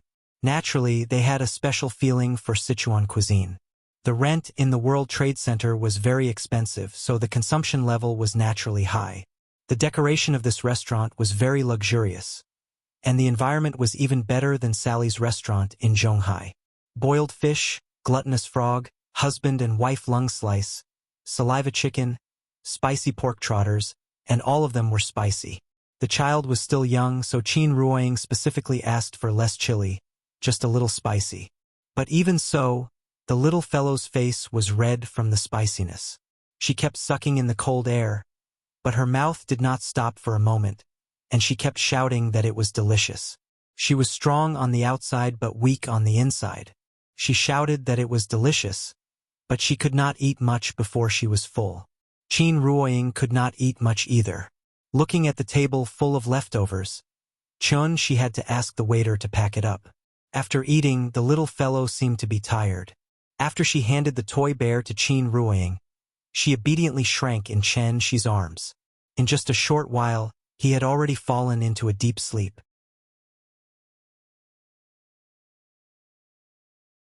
Chapter 167. The next morning.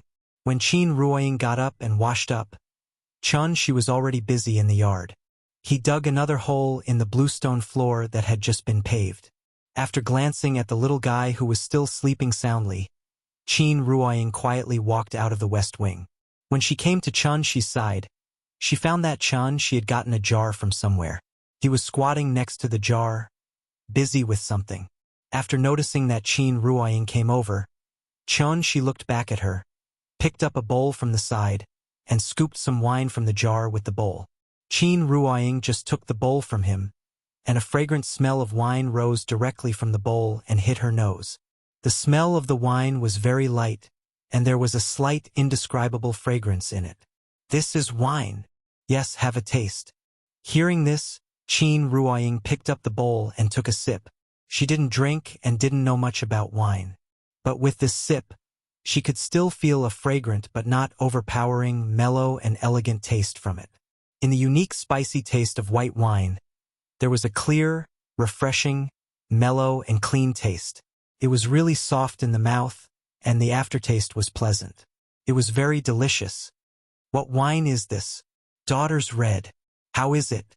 "My skills are good, right?" "You can make wine?" "Of course, your husband knows everything, and there is nothing he can't do." Shi smiled proudly. Qin Ruoying smiled and glanced at the empty wine bottle beside him, but didn't say anything. Maotai, Fengjiu, Luzhou Laojiu, Shifengjiu, the 4 famous wines of Wuxia were all taken by him. In addition, there was also Wuliangye, Guojiu 1573, Jian Nanchun, and so on. No matter what type of wine it was, whether it was Maotai flavored, Qingfeng flavored, or Feng flavored, they were all put into a soil jar by Shi. This was a jar of wine that gathered the great achievements of all kinds of wine. Soaked wine. The wine was not important. What was important was the spirit medicine within. It wasn't an exaggeration to say that every drop was a great supplement in the world. 1 drop was equivalent to a Peiyuan Dan. After being refined by Shi with her immortal techniques, the wine could truly be considered the so-called nectar of the bejeweled nectar. After the wine entered his mouth, the spiritual qi of heaven and earth contained in it flowed through his throat and into his limbs. Qin Ruoying only felt that the more she drank, the more sober she became. In a short while, she drank the entire bowl of wine into her stomach. Seeing that she liked it very much, Shi asked with a smile, "Would you like another bowl?" Hearing this, Qin Ruoying thought for a moment and shook her head. She chuckled and said, "This is not the time to drink Nurhong. Let's bury it. When Nianyan gets married in the future, we'll have a drink together. All right?" After covering the jar and putting it into the hole under the locust tree, Shi set up a spirit-gathering formation and a spirit-binding formation around it. In order to prevent it from being accidentally destroyed, she even set up a defensive formation. What a joke. This was the new Erhong that he had specially brewed for Nianyan. What if it was stolen? As early as 304 AD, the world's first botanist, Ji Han, wrote the description of southern vegetation. It said that when a woman was a few years old, she would brew wine. When a woman was about to get married, she would prepare wine for the guests. It was called Nu Erhong, and the taste was absolutely delicious. After giving birth to a daughter, she would brew a jar of Nu Erhong and hide it under the osmanthus tree at home. When she was free, she would step under the osmanthus tree a few times, as if her heart would feel more at ease. The daughter's hair would be tied with a red headband. Her eyebrows and eyes would be like willow leaves during the Qingming festival. She would become more beautiful and bigger day by day. When the daughter got married, the father would dig out this jar of wine as a dowry. According to the customs of ancient times, the first 3 bowls of wine that the daughter scooped out of the jar would be presented to her father, her father-in-law, and her husband. The meaning was that she prayed for the family to be healthy and prosperous. Daughters were the treasures of fathers. When he thought that Nianyan would grow up and get married in the future, she felt like the cabbage that he had worked so hard to grow had been eaten by a pig. Many people felt that it was a loss to have a daughter, but they never thought that other people's pigs had eaten their cabbage, but it was because of this cabbage that other people's pigs had become their pigs. Of course, this was just a joke. After all, the idea of favoring boys over girls was not as serious as before. After using soil to cover the jar, she restored the tiles on the ground to normal. No one would be able to tell that there was a jar of wine buried under the ground. He turned around and was about to call Qin Ruoying back to the room when Qin Ruoying looked thoughtfully at the east wing and asked, "It's been 3 days. Why hasn't Yuan Qing returned yet?" "She's probably delayed by other things. Don't worry, she'll be fine." After indicating that Qin Ruoying did not need to worry, she led her back to the west wing. Perhaps it was because she was too tired from playing yesterday, so it was already past 9 in the morning, but the little fellow was still asleep. It was rare for the little fellow to sleep so soundly, so the couple did not wake her up. Instead, they sat in the other corner of the room and let she guide Qin Ruoying's cultivation. Qin Ruoying's cultivation was also slacking. Even if she gave her all kinds of cheats, she had only just stepped into the early stage of qi refinement after cultivating for so long. She was not anxious at all. When it was about 11 o'clock in the morning, the little guy finally let out a whimper. During this time, Qin Ruoying had been taking care of her. After hearing the little fellow's moans, Qin Ruoying immediately stopped cultivating and quickly walked to the bedside. "Nianyan, are you awake?" "Ugh." The little fellow did not speak. She mumbled and rolled on the bed. After she moved her body and was almost awake, Qin Ruoying picked her up from the bed and went straight to the bathroom. Probably because she slept for too long, the little fellow did not come back to her senses for a long time.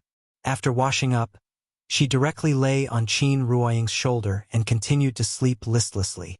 When she saw her unlucky appearance, he could not help but pinch her little face, and then took a crystal bun and waved it in front of her eyes. Woo! With delicious food in front of her, the little fellow finally became energetic and stretched out her neck to take a bite. But at this time, she suddenly retracted his hand, making her bite empty air. The little fellow pouted and was about to be unhappy. She hurriedly stuffed the bun into her mouth. "Is it delicious?" "Delicious." When the bun entered her mouth, there was a strong fragrance. She was also greedy. She bit off more than half of it in one bite. Her mouth was like a hamster's mouth, round and very cute. "Eat slowly, don't choke." Qin Ruoying touched her head, then put her on the chair and let her eat. At this time, Shi's phone suddenly rang. He picked up the phone and saw that it was a call from Gu Lao. "Hello? Gu Lao? Boss Chun. Why are you not open today?" "Hey, the child slept in and delayed the opening. Please wait a moment, we will come right away." "Okay. Then we will wait outside for a while." Today, the little fellow got up too late. The old man came with the twins, but the tea house was not open yet. So he called to ask about the situation. She thought that it was not good to let the old man and the children stand outside in the cold wind on this cold day. So he left to open the door for them. The retired old man's life was indeed very leisurely. Basically, he would come to have a cup of tea when he had nothing to do. It was not that the tea was delicious, but because the children could find something to play here. He did not have to worry about them, so he was happy to be leisurely.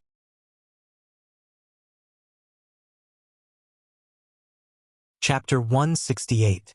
Morning 11:20. After breakfast, when the mother and daughter came to the tea house, she was already playing Go with Gu Lao, and the brothers were also piling up blocks in the children's playground. As soon as Qin Ruoying put down the little fellow, she ran over and greeted the brothers with a smile. It had only been a day since they last saw each other, but the three little things were like long-lost old friends. After happily greeting the little fellow, the brother immediately shouted for her to come in. They were studying how to make a transformer with blocks. Seeing this, the little fellow immediately took off her shoes, plopped down on the mat, and then crawled to the brothers on all fours. Because of yesterday's experience, the little fellow was very proud today. After sitting for a while, she asked the brothers to guess where she went to play yesterday. The brothers' situation was similar to hers before. Their parents were not around all year round, so they rarely went out to play. Hearing the little fellow showing off her experience yesterday, the two brothers immediately opened their small mouths, and their faces were full of envy. It's much bigger than here. Dinosaurs, sand, mazes, seesaws, and so many children. There's everything. I'll take you to play next time. In the end, the little fellow did not forget to pat her chest and promise that she would definitely call the brothers together in the future, which immediately attracted the two brothers' agreement. She was showing off unscrupulously, but Qin Ruoying shook his head. As long as a child has something fun and novel, they can't help but show it off. This is human nature. Nian didn't have many toys before, so she was very envious of the brothers' toys. When she has toys that others don't have, she will naturally take them out to win the envy and recognition of others. At this time, toys have lost the meaning of toys, but become a tool for comparison, showing off, and not admitting defeat. Therefore, parents often see children arguing over toys, comparing whose toys are more fun and who has more toys. Everyone wants to be excellent. A healthy competitive spirit can promote a child's comprehensive and healthy development and make the child better. However, the competitive spirit can't be too strong or have no direction. If it goes in the wrong direction, it will be counterproductive. If the parents didn't guide them in the right way, the competitive spirit could very well turn into vanity. Vanity was a character flaw caused by excessive pursuit of vanity. It was also a distorted self-esteem. Even adults could not escape the clutches of vanity, let alone children. Qin Ruoying sat at the bar and was thinking about how to set up good values for the little fellow when the door of the tea house was suddenly pushed open. It was a mother and her daughter. The woman was in her early 30s, and she was dressed very gracefully and luxuriously. However, the most eye-catching thing was the little girl beside her. The little girl looked only 1 or 2 years older than Nian. At such a young age, he was wearing a Dior fur coat that was priced at tens of thousands, and he was carrying a Balenciaga bag in his hand. Just this outfit alone would cost at least 100,000 yuan. Children grew up quickly. Many of the clothes bought this year could not be worn next year. Therefore, by the time this winter was over and the next winter came, the 100,000 yuan would probably be gone. She was really rich and capricious. The woman stood at the door and looked at the layout of the tea house. After finding that only Chen Shi and Gu Lao were here, she walked into the tea house with her daughter. Because Chen Shi and Gu Lao sat on the right side of the door, the woman sat directly on the left side. She was a guest. Chen Shi and Gu Lao were playing chess, so Qin Ruoying came out from behind the bar and went directly to the woman and asked, "Hello? Do you need something to drink?" The woman took off her coat and motioned the child to sit inside. After hearing Qin Ruoying's words, she picked up the price list on the table and looked at it. "Wui de Hong Pao?" The woman looked at the price list and suddenly couldn't help but mutter, but her tone was somewhat like ridicule. Although her voice was low, Qin Ruoying, who was standing next to her, heard every word. Qin Ruoying did not respond and pretended not to hear. The woman thought for a moment. After putting the price list back on the table, she said with a little helplessness, "Bilyuakun. Okay. Please wait a moment." Qin Ruoying turned around to make tea for her. At this time, the little girl that the woman brought with her noticed the children's playground in the corner. When she saw the 3 little guys inside, she immediately raised her head and said to the woman with some excitement, "Mommy, can I go and play?" After saying that, the girl pointed to the children's playground. The woman had already heard the movement over there. After thinking for a moment, she said to the girl, "Good girl, don't go. You don't even know them. What if they bully you?" Hearing this, the little girl immediately pouted. It seemed that she was unhappy. Seeing this, The woman quickly hugged the child into her arms and comforted her. "We'll go home in a while. Mommy will play with you, okay?" "No." The little girl shook her head and immediately turned her head to the window, showing a posture that said she didn't want to talk to her. The woman had no choice but to turn her head and look at the children's playground again before saying to the girl, "Then you go and play." "Okay." Hearing that her mother agreed, the little girl immediately climbed over her lap happily and then ran to the children's playground. The woman still wanted to say something, but seeing her daughter's excited look, she could only let her go. At this time, Qin Ruoying came over with a teacup and a kettle. After she put down the teacup and the kettle, the woman said to Qin Ruoying, "The child wants to play with them. Is it okay?" "It's okay. The more people there are, the more lively it will be." Qin Ruoying replied with a smile. She then turned around and returned to the bar counter. The woman seemed to be a little worried. After thinking for a moment, she picked up her coat and sat in the booth closest to the children's playground with a teacup. The little girl came to the fence and glanced at the 3 little guys who were lying on the ground stacking blocks. Then, she asked a little nervously, "Can I play with you?" Hearing this, Nian immediately raised her head and grinned. "Okay, but you have to take off your shoes before you can come in." "Okay." After getting Nian's approval, the little girl immediately took off her shoes and walked in. But after she came in, she found that she couldn't find a seat. The 3 little guys each sat in a direction with the building block castle as the center. The 2 brothers were lying on the ground with their buttocks raised high, so they took up a lot of space, making it impossible for her to squeeze in. Seeing this, the little guy immediately patted the 2 brothers, indicating that they should make room for her. "You guys make way. There's no space." The 2 brothers were thinking about how to arrange the castle's gate. Hearing the little guy's words, they finally came back to their senses and quickly squeezed out a seat for the little girl. After the little girl sat down, the little guy, as the host, immediately took out a pile of building blocks and placed them in front of her. "My name is Chun Nian. You can call me Nian."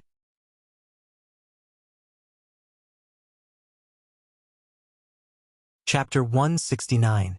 Nian Tian Tian, 1 Ming Ming. The 4 little ones squeezed in the children's playground. With more people, it suddenly became very lively. There were only enough Lego blocks to build 2 castles. Originally, the 2 brothers would have 1 set and Nian would have 1 set. After Tian Tian came, the little one gave her half, but this made it impossible for her to build a complete castle. Tian Tian seemed to have never played with Lego blocks before. She was so clumsy that she could not even build a house. When the little one saw this, she immediately went to her side and stretched out her hand to command, "You should put this here. Put this here. Here. And here." Under the little one's command, a small castle finally slowly appeared in front of Tian Tian. In order to make Tian Tian happy, the little one even dismantled her half-built castle and gave all the Lego blocks to her. While the little one was instructing Tian Tian to build the castle, the 2 brothers opposite were busy with their transformers. The Lego blocks were assembled with blueprints. Although the brothers did not understand the blueprints, this did not hinder their work. After being busy for a while, a transformer with clumsy hands and feet finally appeared in front of them. "Sister, look, Optimus Prime." The older brother patted the little one proudly. When the little one saw this, she immediately lay on the ground and carefully observed the transformer. However, at this time, the younger brother corrected her. "Sister, this is Megatron. It's Optimus Prime. It's Megatron. Optimus Prime. I made it. It's Optimus Prime. Megatron. I taught you to make it. This is Megatron." The 2 brothers almost fought over the naming rights of the Transformers. When the little one saw this, she immediately shouted, "Stop arguing. This is a gorilla." She had never seen a Transformer before, so she did not know what Optimus Prime and Decepticon were. The big guy in front of her looked no different from the gorillas she saw in the zoo before, so she decided to name this model. Gorilla is better than Megatron. Better than Optimus Prime. It was impossible for the twins not to bicker. The little fellow was too lazy to pay attention to them. Instead, She climbed to the gorilla's side and began to use her imagination. She picked up the building blocks and kept adding things to the gorilla. Seeing this, the two brothers were also unwilling to fall behind.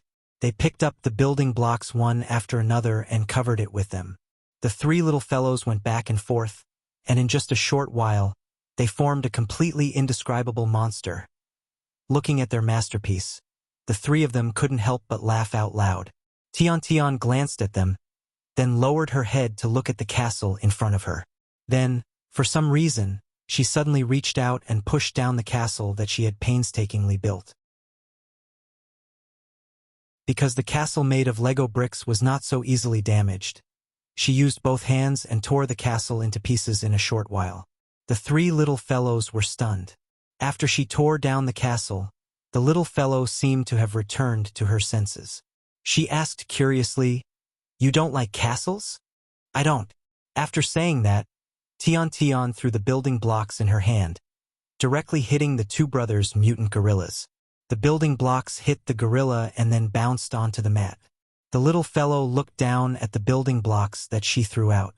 After pondering for a while, she sat up and said to the two brothers, "Let's play marbles?" The two brothers had no objections, so they immediately nodded and said, "Okay." Because they often came here to play, they put all the marbles here. After hearing the little fellow's words, the two brothers eagerly found a box of marbles in the corner. At this time, the little fellow looked at Tian and asked, "Do you know how to play marbles?" Tian shook her head. Seeing this, the little fellow introduced the rules of the game to her. After many days of research, the rules of the marbles game had been comprehensively upgraded. Using the building blocks, the three little fellows invented a game similar to billiards. First, they used the building blocks to circle an area as a field. Then each person put 3 marbles in the field. In front of them would be a goal made of building blocks. As long as they used the mother bullet to knock the opponent's marble into the goal, even if they scored 1 point, they could still win the marble. Whoever lost all their marbles first would lose the game. Tian had never seen this kind of game, so she was immediately attracted to it. There was a standard posture for playing marbles. Using the index finger to circle the marbles and the thumb to push outward, the marbles would fly fast and accurately. After teaching Tian the posture, the 4 people began the game of marbles. Ever since the little fellow learned how to play marbles, she had always been the biggest winner. It was not that her skills were superior, but because the two brothers would always argue first and use all their skills to defeat each other. So the little fellow always got a big advantage. Now, the two brothers were arguing again. The older brother took the lead and directly hit the younger brother's marbles to the side of the goal, almost hitting the target.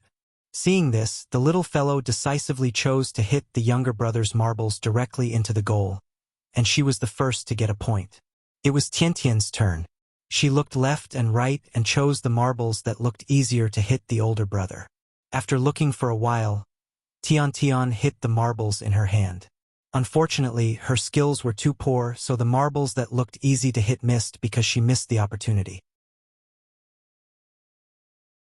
The older brother escaped and immediately counterattacked with a laugh, immediately hitting Tian's marbles. Although he did not hit the target, he hit Tian's marbles to the side of the goal. The younger brother was also a veteran, so he naturally would not miss such a good opportunity. So he decisively chose to put down the grudge between him and his older brother and turned to attack Tian. Tian's marbles were successfully pocketed by him. Seeing that she had inexplicably lost a marbles, Tian immediately pouted. Unfortunately, her skills were too poor, and she always missed when she wanted to counterattack. The game continued. In a short while, the little fellow each got a marbles from the two brothers, and the two brothers each got a marbles from Tian. On the field, Nian still had 3 marbles, the brothers had 2 each, and the unlucky Tian only had 1 left. Seeing that Tian seemed to be a little unhappy, the little fellow put one of her marbles in front of her and said to her, "You just played. This is for you." Hearing this, Tian frowned and immediately returned the marbles to the little fellow, then pouted and said, "I don't want it. I want to win it back myself."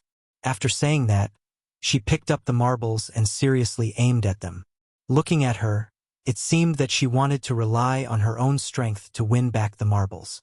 Seeing that she did not want it, the little fellow did not care about her anymore. She lay on the ground and began to compete with the two brothers again. Tian was a newbie, so the two brothers did not hit her last marbles again, but fought with each other. However, when the little fellow hit another marbles, the older brother could not help but panic, because he only had one marbles left. The older brother looked at the field and found that Tian's marbles were the easiest to hit, so he directly aimed at Tian's marbles. After all, he was about to be eliminated, so he naturally did not want to be modest to the newbie. Ping! The marbles collided with each other, making a crisp sound. Immediately after that, Tian's last marbles were hit into the goal. I hit it! Mine! This one is mine! The older brother sat up excitedly. However, just as he was about to reach out to pick up the marbles in front of Tian suddenly burst into tears. This sudden turn of events shocked the three little fellows. And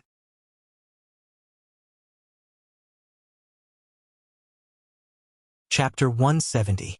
Tian's sudden cry shocked everyone. Just like the weather in June, one second the sun was shining brightly, and the next second a thunderstorm was brewing. It was really unpredictable and impossible to figure out. The older brother was also shocked. He quickly put the marble back in front of Tian and comforted her. Don't cry. I'll return the marble to you. However, Tian did not care at all. She continued to cry her heart out. The moment the woman heard her cry, she stood up from the card seat in a panic. She quickly walked over to the railing and saw Tian crying miserably on the cushion. Her expression changed and she rushed to Tian's side. Darling, what's wrong? Did they bully you? Don't cry. Tell Mommy. Mommy will help you. The woman pulled Tian into her arms and comforted her softly. When the older brother saw this, he immediately defended himself. We didn't bully her. The younger brother also echoed. We were playing a marble game just now. We didn't bully her. She was the one who cried all of a sudden. Although the brothers often bickered with each other, they were not careless at all when they needed to work together to deal with outsiders. Tian was crying miserably. When she saw the woman coming over, she immediately threw herself into her arms. The woman comforted her for a while. When she saw that Tian could not stop crying, she glared at the brothers fiercely. At this moment, the little boy could not stand it anymore. He quickly explained, Auntie, we didn't bully Tian. We were playing a game. She was so angry that she cried when she lost. The woman's attitude made the brothers feel very wronged. After hearing Nyan's words, the older brother immediately pouted and muttered, That's right. She couldn't afford to lose. The younger brother felt that this matter had nothing to do with him, so he immediately made a face at Tian and laughed. That's right. Tian couldn't afford to lose. Shame, shame, shame. The younger brother's actions were not malicious. On the contrary, he had good intentions. This was because when they played games in the past, if one of them could not afford to lose and cried, everyone would use this method to stop him from crying and provoke the other party's competitive spirit. This was a common method of provocation between children. However, in the woman's eyes, this was a malicious provocation, so she immediately exploded. Whose child are you? Don't you have any manners? Didn't your parents teach you how to get along with other children? The woman pointed at the two brothers and scolded them. The elder brother was frightened. He sat on the cushion and didn't even dare to raise his head. But his younger brother was not happy. He straightened his neck and shouted at the woman, We didn't bully her. It was she who couldn't afford to lose. Can't afford to lose. The younger brother's expression was also extremely aggrieved. At this moment, he was like little Hachi who would rather die than submit, vowing to fight the evil forces to the end. If he didn't, then he didn't. His honest brother would never take the blame for this kind of thing. This time, the woman was really infuriated by him. Because she was squatting in front of the two brothers, when she heard her brother's words, she immediately raised her right hand and slapped her brother's face. Her brother had never thought that this woman would hit him. But fortunately, This slap was stopped by Qin Ruoying in time. Qin Ruoying had just come over, but she stood aside and didn't say anything. Seeing that the woman was about to hit her brother, she naturally couldn't sit back and do nothing. They're still children. It's normal for children to have a little friction. As a parent, directly intervening will only cause a bigger conflict. After stopping the woman's slap, Qin Ruoying frowned and added, "That's not good." It was inevitable that there would be friction between children. Which child hadn't fought when they were young? So when a parent faced this problem, it was best to follow the 3 no's principle. Don't be angry, don't intervene, and don't be afraid of being taken advantage of. This seemingly negative attitude was the most basic, simplest, and most effective way to cultivate healthy relationships between children. Children would be angry, but they would never hold a grudge. If a parent immediately intervened when a child had a little friction, this behavior was destructive in itself. It seemed like meticulous care, but in fact, it would deprive the child of the experience of real life, resulting in the child's lack of experience of setbacks. It would make their ability to resist pressure extremely poor, and their psychological endurance would also weaken. Just because Tian Tian cried, the woman directly judged that the 2 brothers had bullied Tian Tian. This simple and crude way of thinking would not help a child's growth at all. Instead, it would harm her. In name, it was love, but in fact, it was harm. When the 2 brothers saw Qin Ruoying coming, it was as if they had found a backer. The older brother immediately pursed his little mouth and cried as well. Tian Tian would cry, and so would he. However, the younger brother still had the spirit of a man. He stared back at the angry woman without fear. "We didn't bully Tian Tian." The younger brother kept muttering this sentence. This was the source of his courage. Grandpa always said that people should walk and stand upright. If they didn't bully Tian Tian, then they didn't. At this time, the little girl also stood up. She tugged at the corner of Qin Ruoying's clothes across the fence, then pouted and muttered, "Mama, we really didn't bully Tian Tian. Good girl." Qin Ruoying rubbed the little girl's head, then said to the 2 brothers, "You 2 apologize to Tian Tian." She didn't know what had happened, but looking at Tian Tian's aggrieved appearance, she guessed that a child wouldn't cry for no reason. So, it was obvious that these 3 little guys had made her cry for some reason. In this case, an apology was necessary. When the little girl heard her mother say so, she thought for a moment and said directly, "Tian Tian, I'm sorry. Don't cry." Then, the older brother also stopped crying under the comfort of Qin Ruoying. Then, he said with a little grievance, "I'm sorry." It was the younger brother's turn. When Qin Ruoying motioned for the younger brother to apologize to Tian Tian, the younger brother fell silent. He sat on the cushion, lowered his head, and no one knew what he was thinking. Qin Ruoying gently touched his head, motioning for him to calm down. But at this time, the younger brother suddenly seemed to be provoked by something. He stood up and shouted, "We didn't bully her. Why should we apologize? I didn't do anything wrong. I won't apologize. I won't apologize." With that, the younger brother suddenly stood up from the cushion and rushed out of the children's park. Qin Ruoying wanted to stop him, but she didn't dare to use too much force, so he broke free at once. As he ran, the younger brother suddenly burst into tears. Because he really felt wronged, tears blurred his eyes, but the younger brother still found the right direction by feeling. He wanted to rush out of the tea house barefooted. At this time, a figure suddenly appeared at the door of the tea house, blocking the younger brother's way. Then, the younger brother felt his body suddenly light, as if he was flying. The younger brother quickly wiped the tears from the corners of his eyes, only to find that it was Chen Shi who had picked him up. "Let go of me." The younger brother shook left and right hard, wanting Chen Shi to put him down. Looking at the stubborn little thing in front of him, Chen Shi couldn't help laughing. Reaching out and pinching the younger brother's angry and aggrieved face, Chen Shi carried him back to the children's park.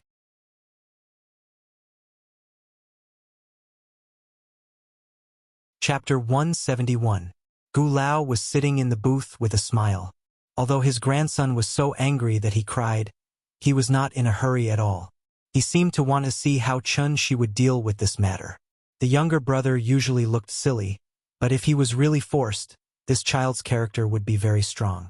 The older brother was much more tactful than the younger brother, or rather, he was more clever. So even if he felt wronged, he would choose to compromise in order to keep the peace.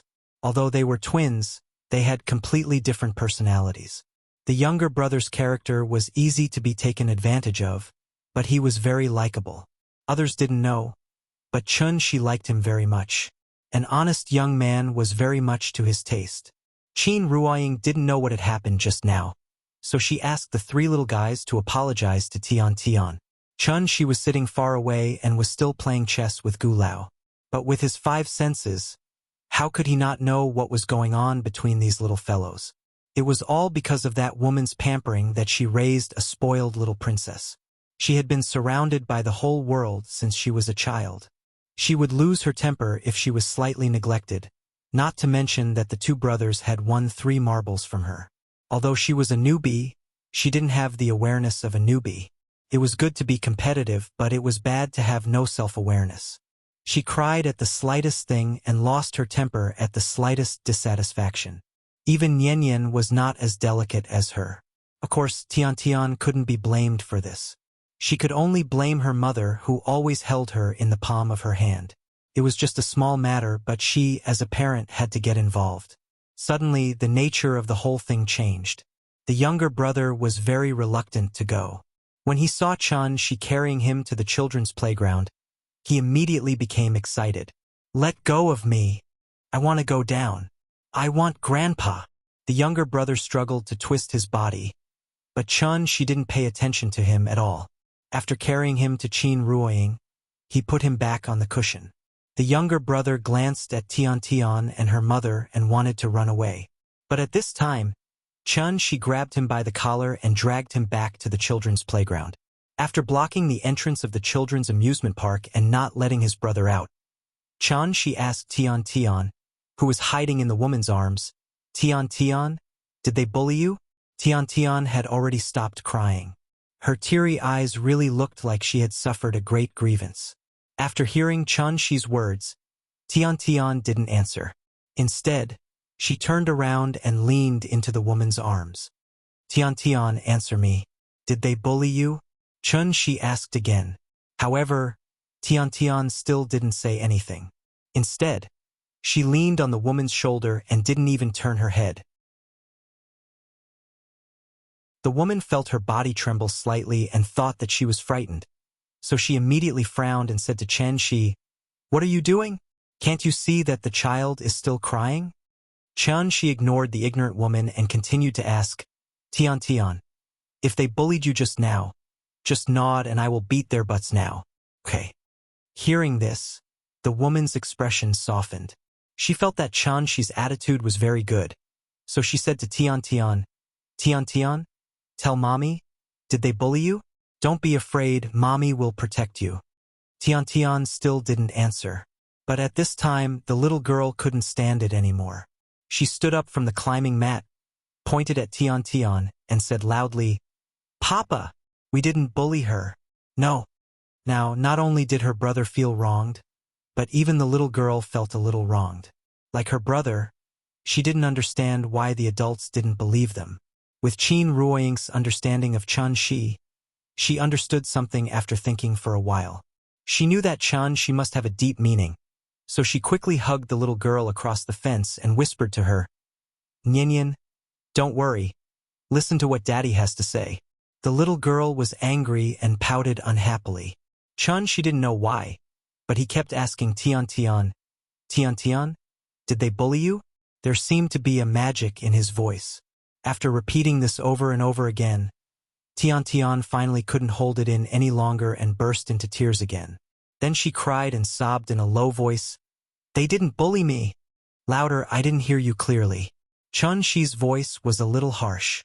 At this moment, Tian Tian finally raised her head to look at him, and then cried out with a sobbing tone, "No, they didn't bully me." Hearing this answer, Chun-Shi couldn't help but nod in satisfaction. It was good that she could answer honestly, which meant that the child could still be saved. However, After hearing Tiantian's sobbing voice, the woman couldn't take it anymore. Thus, she immediately stood up from the ground and pointed at Chen Shi angrily. "You have to threaten such a young child? Are you still human?" The child was clearly suffering a great grievance. The man in front of her seemed to be seeking justice for Tian, but in fact, he was threatening the child. There were only the mother and daughter here, and under his repeated questioning, the child was clearly frightened, so she didn't dare to say that she was bullied. The woman was very angry. However, she was amused by her strange logic. "I threatened her? Didn't you hear what she said? If you didn't threaten her, would she say that? No wonder your child bullied others. As parents, you're not human." At this moment, she felt like 10,000 alpacas were running through him. The child could still be saved, but as a mother, she couldn't be saved. At this time, Qin Ruoying seemed to want to say something, but she stopped her in time. He was not a saint and he had his own temper. The woman in front of him had broken through the limit and was purely pestering him. Since she was being unreasonable, she naturally wouldn't be polite to her. "Get lost, you're not welcome here." Hearing this, the woman couldn't help but be stunned. Then, she laughed angrily, pointed at Shi and shouted, "You told me to get lost? Good, very good, very good." Because she was so angry, the woman's face was flushed red, and her body was trembling slightly. After looking at Shi deeply, she casually wiped the tears on Tiantian's face. Then, she picked up Tian and walked out of the children's playground angrily. "Hey, Tiantian's shoes are here." She pointed at Tiantian's shoes kindly. However, to the woman it sounded like mockery. So, the woman finally couldn't help but say fiercely, "Just you wait." After saying that, she rushed out of the tea house with Tian without even taking her shoes. After seeing Tian and her mother leave, the unhappiness on the little girl's face turned into anxiety. After hesitating for a moment, she walked to Shi's side, tugged at Shi's clothes and said timidly, "Papa, I'm sorry." When the younger brother saw this, he immediately came to Shi's side and said in a low voice, "Uncle, I'm sorry." The older brother was a little confused, but he immediately stood up from the ground and said, "Uncle, I'm sorry." The couple couldn't help but look at each other and laugh. Shi reached out to touch the heads of the three little girls and said to them solemnly, "You didn't do anything wrong. But you have to remember, in the future, don't be like Tian, who doesn't dare to admit her mistakes, because she will not only harm herself, but also others. Do you understand?" "Yes."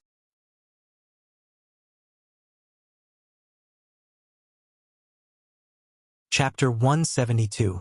A child's joy, anger, sorrow, and joy were all real. A momentary outburst of emotion came and went quickly. After the three little guys saw that she was not angry, they immediately sat down in the children's playground and started playing again. As for Tian, obviously they had forgotten about her.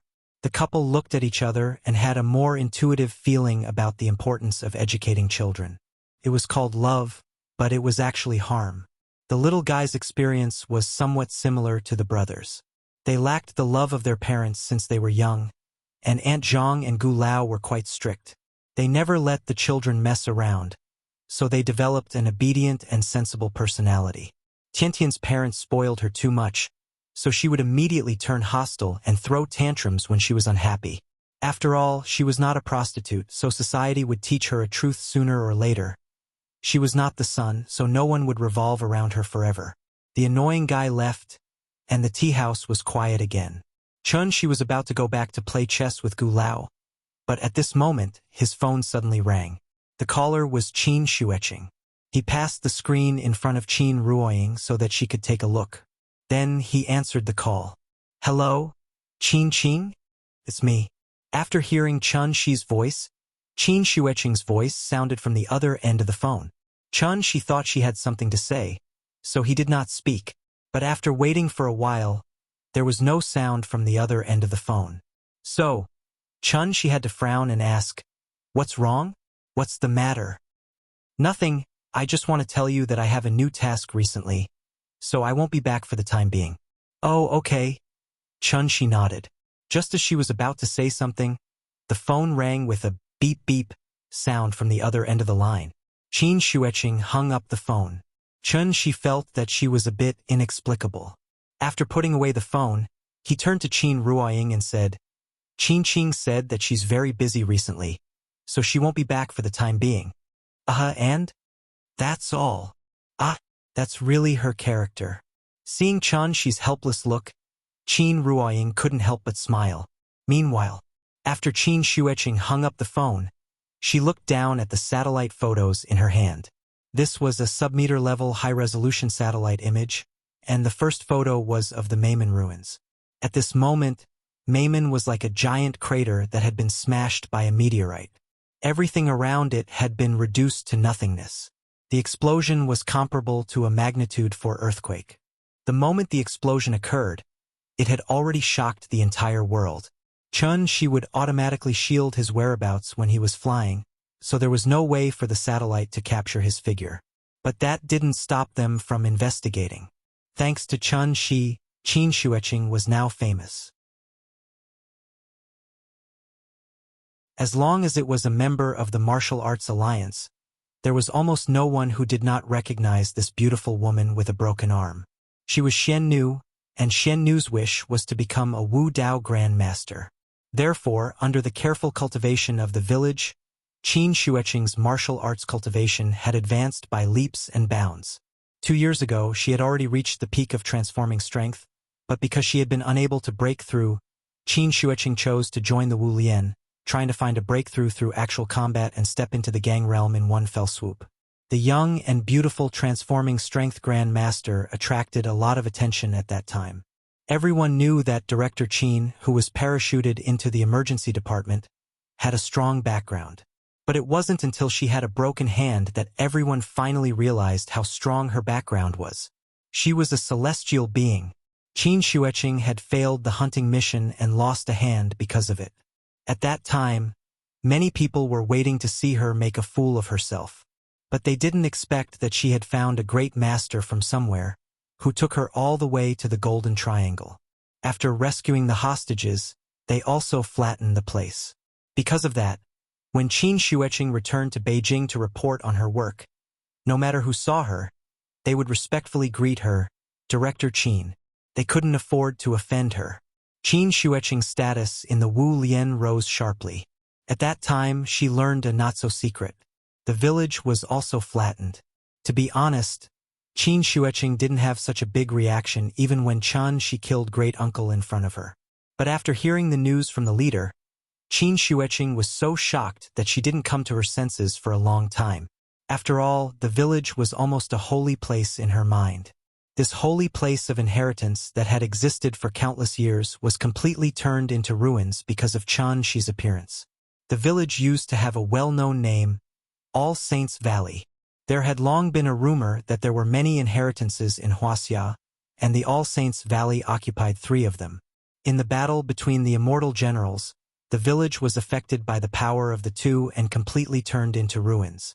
Before Chun-Shi left, he killed the few remaining elders in the village. The village was destroyed, and the elders were also dead. Without a leader, the Wu Lian extended an olive branch to the villagers, so most of the villagers chose to join the Wu Lian with their inheritances. The Wu Lian also became the biggest beneficiary. If a butterfly flapped its wings in Brazil, would it cause a tornado in Texas? This seemingly absurd question was the famous butterfly effect theory. At this moment, Chun-Shi was like the butterfly flapping its wings in Brazil. He didn't know what kind of storm his big move would set off in the world. Of course, even if he knew, he wouldn't care. The small tea house by Hohai Lake was still open for business. At 4 o'clock in the afternoon, Gu Lao was ready to take the brothers home after this game. But at this moment, 2 GL-8S blocked the entrance of the tea house. Then, a group of people got out of the car. When Chun-Shi heard the movement outside, he turned his head and couldn't help but sigh. He said helplessly, "It hasn't even been a month since it opened, and my tea house is already being smashed twice." Gu Lao also turned his head and looked outside the window. He frowned and said, "Should we call the police?" "It's fine. Take a seat. I'll go out and take a look. After that, Chun-Shi walked out of the booth with a smile. Chun-Shi walked to the door and was about to push the door open when he suddenly thought of something. He quickly turned around and shouted at Qin Ruoying, "Ying, call the police." Qin Ruoying couldn't help but roll her eyes. She didn't know whether to laugh or cry. She replied, "Be quiet. Don't scare the kid again. Last time, Wang Hao's group smashed the window and scared the little girl. If they did it again, she would probably be traumatized." The two GL-8s blocked the entrance of the tea house. This time was a little different from last time. Last time, Wang Hao's group came for Qiao Yuan, but this time they came for Chun-Shi. Therefore, as soon as Chun-Shi walked out of the tea house, Tiantian's mother saw him.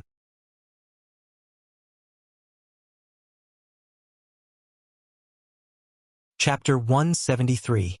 Outside the tea house, a group of people got out of the car. Tiantian's mother was obviously the leader of the group, and next to her stood a man in his 40s. Tiantian's mother was called Li Lu, and she used to be a small-time actress. After marrying into a rich family, she stopped acting and became a rich lady at home. She basically only had to take care of her child every day.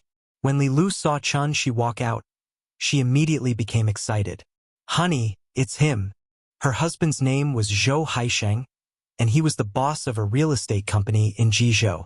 There were 7 or 8 people standing behind Zhou Haisheng, and they were all Zhou Haisheng's subordinates. They were all older, and the youngest of them was at least 30 years old. Including Zhou Haisheng, they were all dressed in a very mature manner, and most of them were dressed in dark business suits. Just by standing there, he naturally gave people a sense of stability. In addition to their mature temperament, there was also a faint aura of power around them. Aura was a very mysterious thing. If Wang Hao was standing in front of this group of people, he would be so scared that he wouldn't dare to look them in the eye. This group of people was now a proper company employee, but who didn't have a past? Zhou Haisheng was from Zhonghai. When he was young, he relied on his courage to fight to become a mine manager in a mine in Inner Mongolia.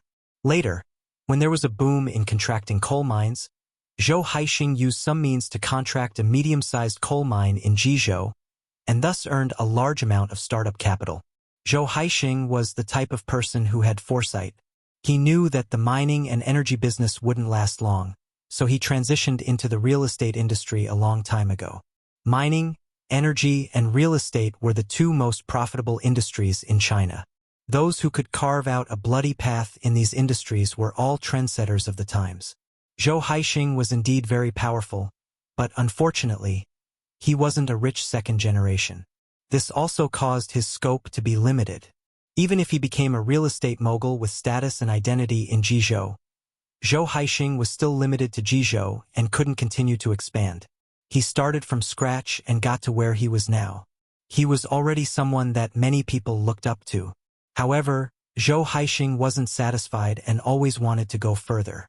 The appearance of Xiong and New District gave Zhou Haisheng hope, so in the past year, he would go to Shangjing whenever he had nothing to do. However, the waters in Shangjing were too deep. In Jizhou, he was a big shot who could cover the sky with one hand, but in Shangjing, it was difficult for him to move forward.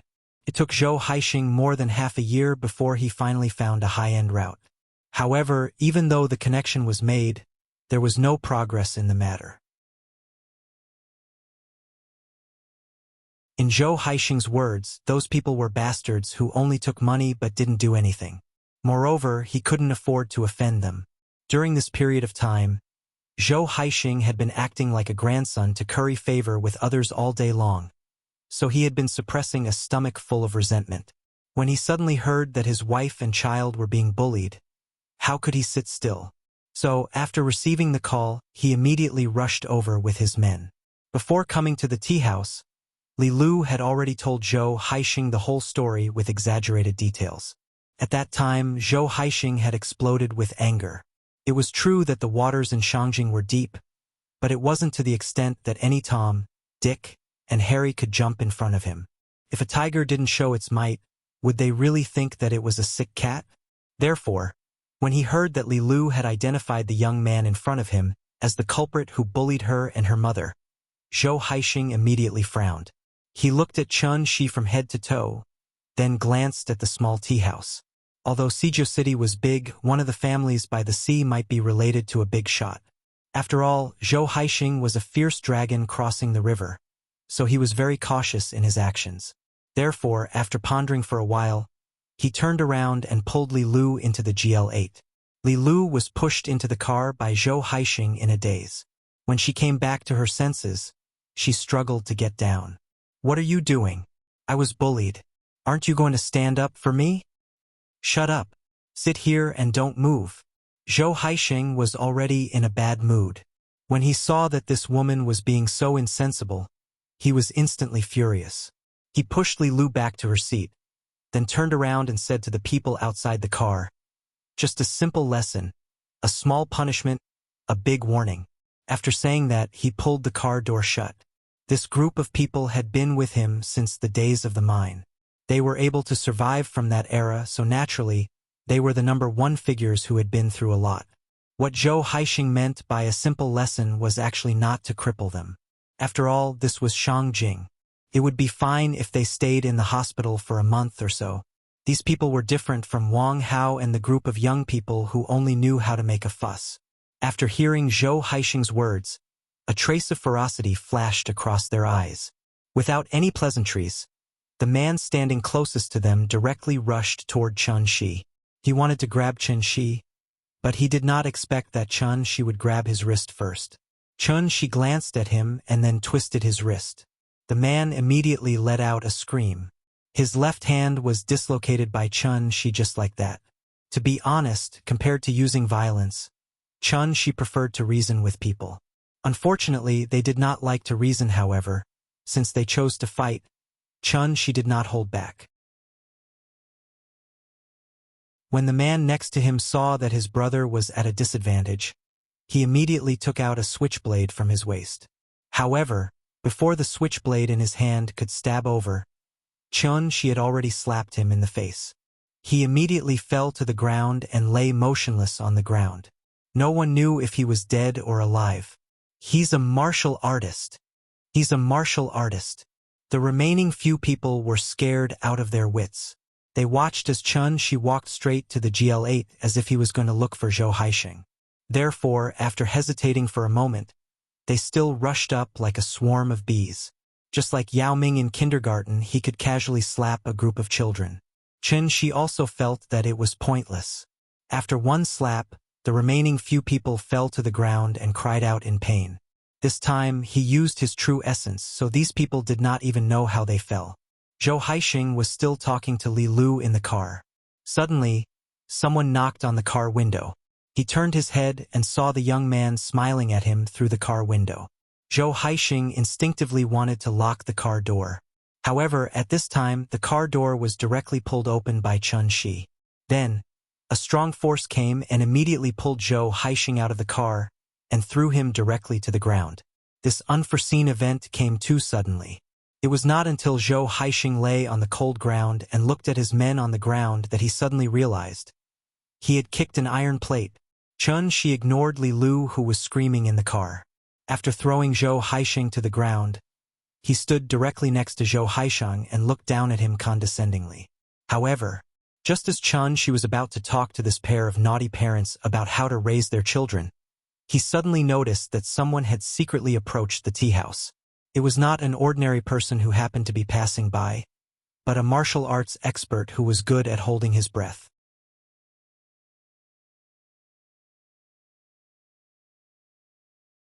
Chapter 174. The people Zhou Haixing brought were sprawled all over the ground. Even he himself was thrown to the ground by Chun Shi. It took him a long time to regain his senses. From the time he got into the car to when Chun Shi pulled him down, the time it took was less than 30 seconds. In less than 30 seconds, Zhou Haixing already experienced the feeling of being on a roller coaster. Could this be fate? Was it destined that everything would go wrong in Shangjing? His wife was bullied when she casually entered a tea house, and when he brought people back to get back at them, he found out that the other party was a martial arts expert that he could not afford to provoke. Zhou Haixing really had 800 lifetimes worth of bad luck. For ordinary people, the martial Tao was not an unattainable existence. After all, everything in this world depended on talent. Music, painting, singing, dancing, and all kinds of sports. Even playing games required talent. Some people could play for 3 months and reach the diamond rank, while others could only hover around the gold rank after playing for a few years. Zhou Haixing once wanted to practice martial arts, but he was not cut out for it, so he stopped after a year or two. It was because he had learned martial arts that he knew how powerful martial arts experts were. This was not Jizhou, this was Shangjing. No matter how powerful he was in Jizhou, he had to lower his head in Shangjing. Zhou Haixing lay on the ground, not daring to move, but his mind was quickly thinking about how to solve this problem. She did not know about Zhou Haixing's psychological changes. He just wanted to have a good chat with this pair of naughty parents. But at this time, she suddenly felt something strange. On the street outside the tea house, a man and a woman suddenly walked over. The two of them were about 30 years old and were dressed very casually. They looked like a couple who came to Hohai to play. The man was holding a phone and constantly taking pictures. Martial artists did not know how to be invisible like Shi, so they could only use their breathing, movements, and muscle expressions to disguise themselves as ordinary people. But because of years of training, martial artists' footsteps were usually very light. Moreover, martial arts required martial artists to have precise control of their body, so every step they took, whether it was posture or distance, was almost the same as the previous step. This was muscle memory that could only be formed after a long period of training. It was precisely because of this that even though they had disguised themselves perfectly, they still couldn't escape Shi's eyes. Another detail was that this man and woman were not a couple at all. Although they looked very intimate, when the two of them looked at each other, their eyes couldn't help but avoid each other's gaze. It was obvious that they were a fake couple who got together at the last minute. Shi ignored Zhou Haixing. Instead, he stood at the entrance of the tea house and looked at the couple through the gap between the two GL8s. He just stared at the two of them. She watched them stroll from outside the bar to outside the tea house. Although the two of them tried their best to pretend as if nothing had happened and chatted casually, being stared at by Shi like this made them feel a strong pressure. They couldn't help but feel a little nervous. And because of their nervousness, their movements were slightly stiff. The woman didn't even dare to turn her head to look at the tea house, but this kind of behavior was simply giving herself away. There were so many people lying in front of the tea house. If they were ordinary people, how could they not turn around to take a look? The two of them slowly walked in front of the tea house. But at this moment, she suddenly waved at the two of them and shouted, "You two! Come here for a second." The woman was so scared that she almost jumped up on the spot. Seeing this, the man next to her put his arm around her and pulled her forward. Seeing that they were still acting, she suddenly lost interest, so he said coldly, "I'll count to 3. 1, 2. Before the third count, the man seemed to have made a decision. He suddenly pulled the woman in front of Shi. They pretended not to see the wounded people on the ground. After they came in front of Shi, the two of them bowed and said, "Mr. Chun." Seeing that the two of them were no longer acting, she couldn't help but nod in satisfaction. He asked, "Did the Wu Lian send you?" "Yes, Mr. Chun, we belong to the Wu Lian inspection office. This is my ID." The man didn't dare to look up. As he spoke, he took out an ID from his pocket and respectfully handed it to Shi. Shi thought for a moment, then asked thoughtfully, "How many days have you been here?" 3 days. Hearing this answer, Shi couldn't help but shake his head and laugh. After his divine sense was damaged, he could only rely on his 5 senses to detect the movements around him. If it weren't for the fact that the tea house was smashed today, he probably wouldn't have been able to find the two of them. Being watched was always a bad experience. So Shi thought for a moment, then frowned and asked, "Why are you watching me?" The man was silent. Seeing this, the woman couldn't help but nervously tug at the corner of his shirt. After the two of them quietly looked at each other, the man gritted his teeth and explained, "In Wuxia, all people above the master stage will be followed and observed by the inspector's office. Please forgive us for any inconvenience caused to you." "Oh, Wu Lian has such a rule? Why?" Are you afraid that martial arts masters will cause trouble everywhere? Chun Shi asked casually. The man didn't answer Chun Shi's question, but lowered his head and repeated, "We're just following orders. Please forgive us for the inconvenience." The two of them obviously knew Chun Shi's strength, so even if Chun Shi didn't show any malice to them, they still felt a great deal of pressure. These two people were just small fries following orders, so Chun Shi didn't intend to make things difficult for them. After understanding the situation, Chun Shi said casually, "Okay, I got it. You can go." If he remembered correctly, his sister-in-law seemed to have a certain level in the Wu Lian. It seemed that he would have to call her later to ask. In fact, there was no need to ask at all. He could understand the Wu Lian's intention with just a little thought. Zongnanhai was not far to the south of Hohai. What if Chun Shi couldn't figure it out and went to Zongnanhai to have a go? If something really went wrong, no one would be able to bear the responsibility. Therefore, it was imperative to supervise the operation. To be honest, the Wu Lian didn't try to arrest Chun Shi, which was actually very polite. After hearing that they could leave, the two of them immediately breathed a sigh of relief. The woman turned to leave. But at this time, the man looked down at Zhou Haixing on the ground and asked, "Mr. Chun, do you need us to deal with it?" Zhou Haixing was not a young man who hadn't seen the world. When he heard the two words Wu Lian just now, he knew who he had provoked today. After listening to their conversation, Zhou Haixing was so scared that he lost all his strength. Wu Lian Inspection Office, masters above the master level. Just a few words were enough to make Zhou Haixing realize the seriousness of the matter.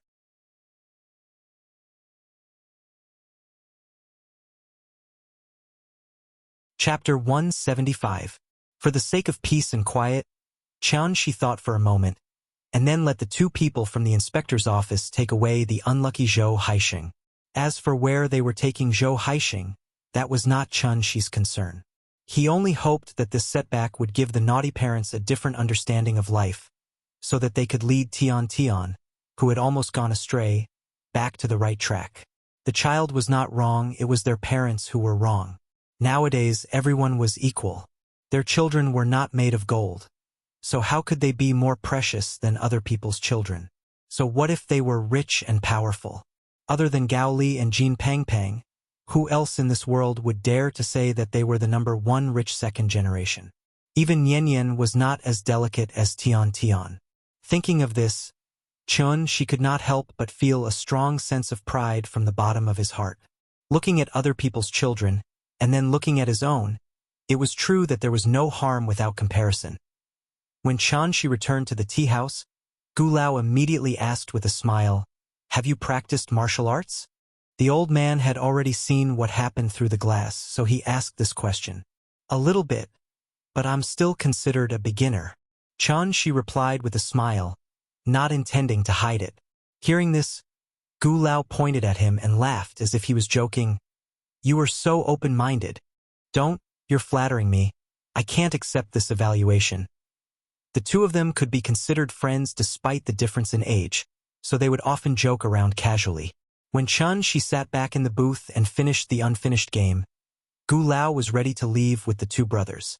Before leaving, Gu Lao took out another 20 yuan. But under Chun Shi's strong opposition, Gu Lao finally took back the 20 yuan. He and Chun Shi did not lack the 20 yuan. It was only a cup of tea, so it was a bit strange to do this every day. "Okay, let's make it clear in the future. You can't say that this old man is shameless, coming here to drink tea all day." "How could that be? You're too polite." After exchanging a few pleasantries with Chun Shi, Gu Lao told the two brothers to leave. The three little fellows had already gotten used to this rhythm. Therefore, when the two brothers heard Gu Lao's call, the elder brother pouted and said to the little girl, "Sister, I'll come and play with you tomorrow." The younger brother quickly added, Me too. All right." Looking at the two brothers who were about to leave, the little guy nodded heavily, his face full of reluctance. After changing their shoes, the two brothers ran to Gu Lao's side. Before they left, they didn't forget to turn back and wave at the little girl. "Goodbye, little sister." "Goodbye." The winter in Shangjing was already cold, and it was still winter, so there were fewer and fewer guests. As soon as the two brothers left, the tea house immediately became deserted without the children's laughter. The little girl played alone in the children's playground for a while, but because she didn't have the company of the two brothers, she pouted and ran out after playing for a while. When Chen-shi saw her expression, he knew that she was a little depressed because there was no one to play with her. Therefore, Chen-shi picked up the little girl from the ground and threw her directly into the sky. His actions were too sudden, giving the little fellow a big fright. But when the little girl came back to her senses, she started to giggle. Is it fun? It's fun. It's fun. Okay. Then let's do it 2 more times. Qin Ruoying sat behind the bar and watched them play for a while, then asked with a smile. It looks like there won't be any business. Do you want to close and go home? Before Chen-shi could answer, the little girl who was still flying in the air immediately turned her head and shouted, Go home! Go home! Chen-shi caught the little girl, kissed her on the face and laughed. Okay, let's go home. The tea house was closed. But before leaving, Chen-shi did not forget to set up a simple illusion array around. The trip to the Golden Triangle had completely exposed him. It was estimated that the Wu Lian people would peep at him with binoculars all day long. Although he didn't care, he didn't like to be peeped at. This incident also reminded Chen-shi that no matter where he went in the future, he had to hold his breath. Life finally returned to peace. Fame and fortune in life, but after death, they could only turn into a handful of yellow soil. Knowing how to live and learning to enjoy the happiness flowing in the plain life was the true meaning of life. What was happiness? Happiness was when cats eat fish, dogs eat meat, and Ultraman beat up small monsters. It seemed to be a simple and easy truth, but few people could really understand the essence of it. Another 2 days passed. Qin Xueqing still didn't come back. No one knew what she was busy with during this time. On this day, it was a rare sunny day. The bright sun made people unable to look directly at it. Under the reflection of the snow, the sun seemed to be a little brighter, illuminating the world and sweeping away the previous hazy darkness. The surface of Hohai Lake was sparkling. Standing under the sun, one couldn't help but feel a lot more relaxed. The weather was so good that Gu Lao brought the two brothers to the tea house early in the morning. However, he didn't come to play chess today. He had something to ask of Chen-shi. Gu Lao went on a long trip today and would only come back tomorrow. At this time in the past, Gu Lao would either bring the two brothers or send them to their mother. Now that he knew Chen-shi, he naturally didn't have to go through so much trouble. Because the two brothers had to stay with Chen-shi for a night, Gu Lao offered to give Chen-shi 200 yuan for living expenses, but Chen-shi decisively refused. It was okay to foster children, but giving money would be looking down on him. After several rejections, Gu Lao didn't insist anymore. He simply said a few words to the two brothers and then left in a hurry. Grandpa was going to leave them for a day, but there was no disappointment on the faces of the two brothers. Instead, there was excitement. In this regard, they were completely different from the little guy.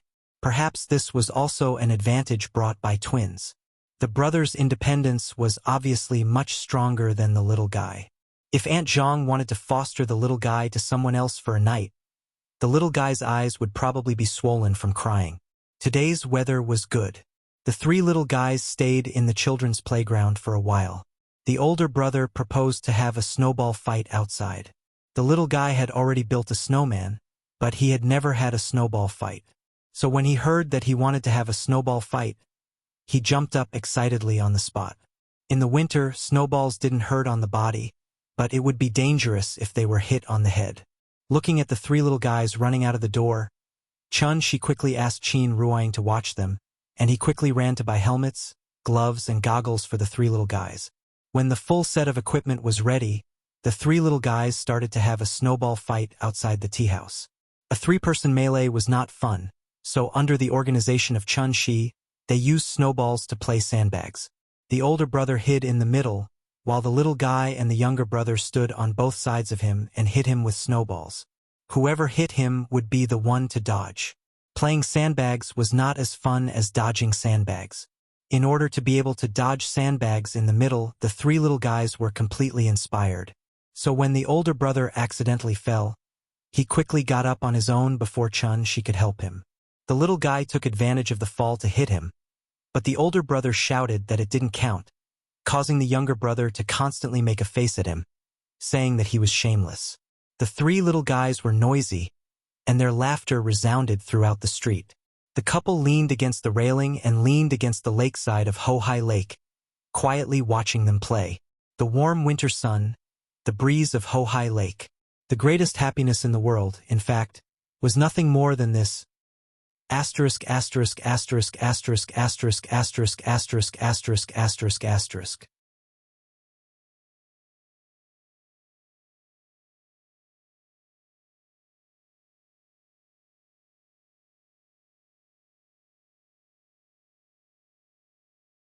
After helping Father Chow up, he quickly said, "It's cold outside.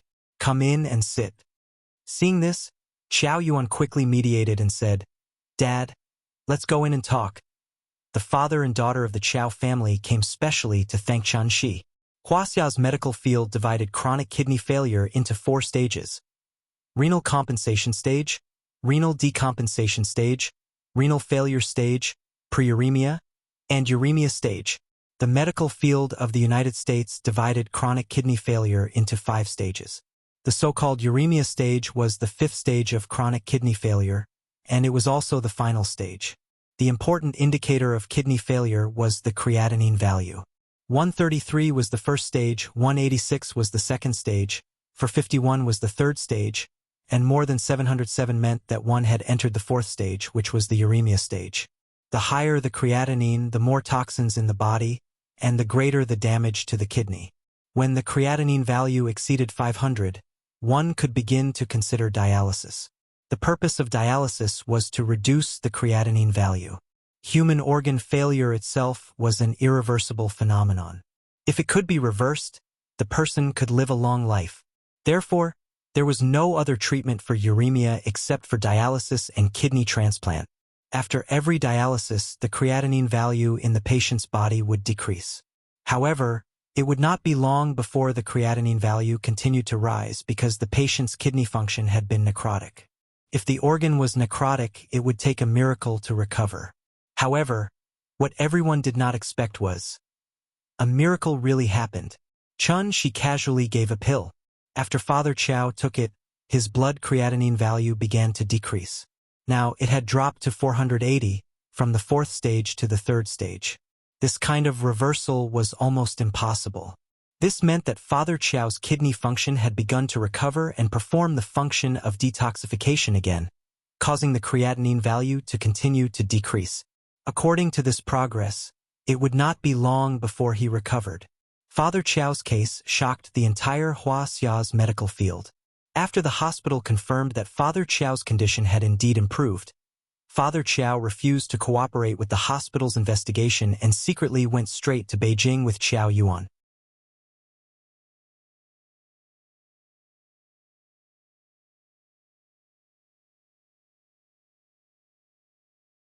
At the mention of his daughter, Father Chow finally opened his mouth. In that little corner of our little place, I, old Chow, can be considered to have some fame. When Chow Chow came home and told me all those things, I almost fainted from anger. If it wasn't for her mother stopping me, I would have beaten her to death. I came to Shangjing this time to thank you in person. Thank you for saving my life. Secondly, I want Jojo to return all the money I swindled. Although we are poor, we don't earn this kind of black-hearted money. After all, Chow Yuan was only a university student in her early 20s and hadn't experienced society.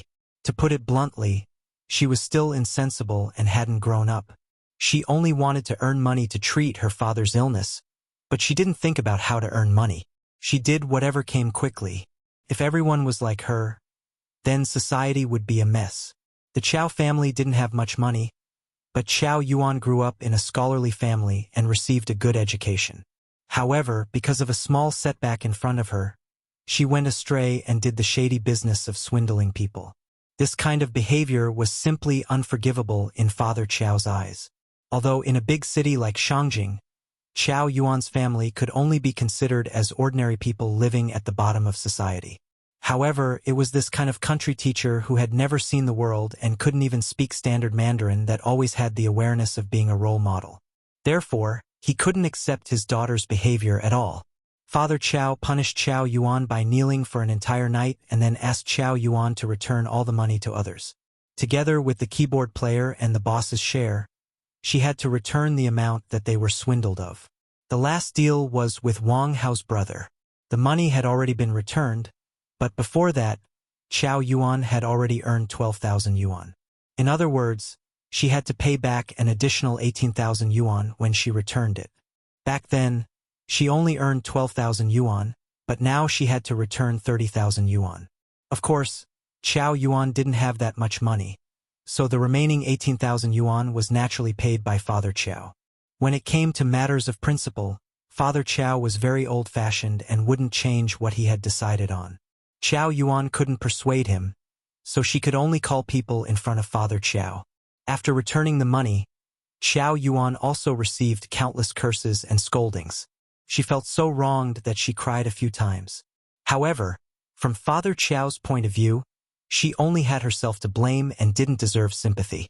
After hearing how Father Qiao educated his daughter, she couldn't help but look back at the three little guys in the corner.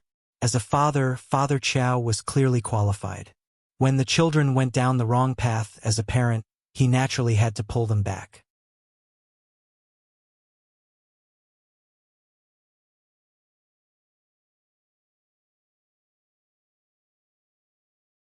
Chapter 178. At 4 o'clock in the afternoon, the family of three brought their two followers back to the Sihiyuan. Most of the local residents in Hohai lived in the Sihiyuan.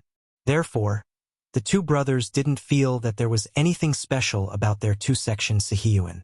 This place only had an extra front yard and a few more rooms compared to a normal Sihiyuan. But because this was their sister's home, the two brothers were curious about every room. Once they entered the courtyard, the little boy led them everywhere. The back room, the west room, the east room, the main hall, and the back room. They ran through every single room. They even alerted Qin Yongyan in the study. When the little boy saw his grandfather, who had not shown up for a long time, he immediately stood under the eaves and sweetly shouted, "Grandfather!" When the two brothers heard this, they very obediently followed the little boy and shouted, "Hello, Grandfather!" Qin Yongyan lowered his head and looked at the three little ones in front of him. Then he couldn't help but laugh. Using his hand to pat their heads, Qin Yongyan smiled and said, "Good boys, you guys go play." "Okay." The little boy nodded and led the two brothers into the main hall. She was still a little unfamiliar with her grandfather. If it was Aunt Zhang, the little boy would have already run over to her and asked for a hug. Looking at the three little guys running away in front of him, the smile on Qin Yongyan's face didn't disappear for a moment. He looked to be in his 40s, but in reality, Qin Yongyan's real age was even older than Aunt Zhang. At 30, no doubts at 40, knowing destiny at 50, ear docile at 60, and senile at 70. The so-called ear docile didn't mean that one's ears were sharp, but it meant that one could listen to unpleasant words. It didn't matter if one was cursed or scolded. Nothing could go against one's heart. At this age, one had basically seen through life and seen through fame and fortune. Perhaps it was because of his state of mind, Qin Yongyan's recent cultivation progress could be said to be very fast. He was almost at the late stage of qi refinement. As his cultivation progressed, Qin Yongyan became more aware of Chen Shi's power. His son-in-law was so powerful that his father-in-law couldn't even raise his head in front of him. But it was also because of this that his daughter was living a happy life now. Qin Ruoying didn't even dare to imagine such a life. Even he felt like he was living in a dream. Thinking of this, Qin Yongyan could not help but shake his head and return to the study. After the three little fellows walked around the entire courtyard, they finally returned to the front of the main hall. Because they wanted to have a good game of hide and seek. Rock, scissors, paper. Rock, scissors, paper. After 3 draws, the little fellow and her brother used scissors, while her brother used paper. After realizing that he had lost, the elder brother stomped his feet in anger. However, he was willing to accept his loss. Although he was a little unwilling, he still obediently leaned on the table and counted loudly. The little fellow and her brother turned around and ran out of the main hall. The younger brother was still a little unfamiliar with the road, so he followed the little fellow with his head down and ran towards the west wing. Seeing this, the little fellow could not help but become anxious. She did not dare to speak, so she could only push her brother to the opposite east wing. After her brother turned around and ran to the east wing in a panic, the little fellow slipped into the wardrobe in the west wing. This was her favorite place to hide, because there were a lot of clothes in the wardrobe, so it was very warm to squeeze in there. The elder brother's countdown soon ended. When he walked out of the main hall, the entire courtyard quieted down. She was busy cooking for them in the kitchen, while Qin Ruoying stood on the steps outside the west wing and looked at him with a smile. The elder brother was very clever. After looking around, he trotted to Qin Ruoying, raised his head and whispered, "Auntie, do they know where they are hiding?" Hearing this, Qin Ruoying shook her head with a smile and did not tell him. The elder brother had no choice but to look for them honestly. He first went into the west wing and looked around, but did not find anything strange. It was probably because this was not his home, so the elder brother did not think of looking through the wardrobe. After looking around and not seeing anyone, the elder brother ran directly to the east wing opposite. At this time, the little fellow, who had been paying attention to the situation outside, quietly pushed open the wardrobe a little. After confirming that the elder brother had left, the little fellow came out of the wardrobe, and then leaned against the window to secretly observe the elder brother's every move. Not long after the elder brother ran into the east wing, there was a burst of cheers from inside. Then, the elder brother walked out with the younger brother, who was frowning. Perhaps wanting to end this game quickly, after the elder brother looked around the main hall, the younger brother pointed to the west wing quietly. Seeing this, the elder brother immediately rushed into the west wing with a laugh. The little fellow was leaning against the window, laughing secretly. When she saw the elder brother rushing to the west wing, she was suddenly shocked. She wanted to crawl back into the wardrobe, but it was too late, so she was caught red-handed by the elder brother who rushed over. "Found you! I found you!" The elder brother's proud laughter sounded in the courtyard. Hide-and-seek was indeed a very fun game. As long as the venue was suitable, it could be played for a long time.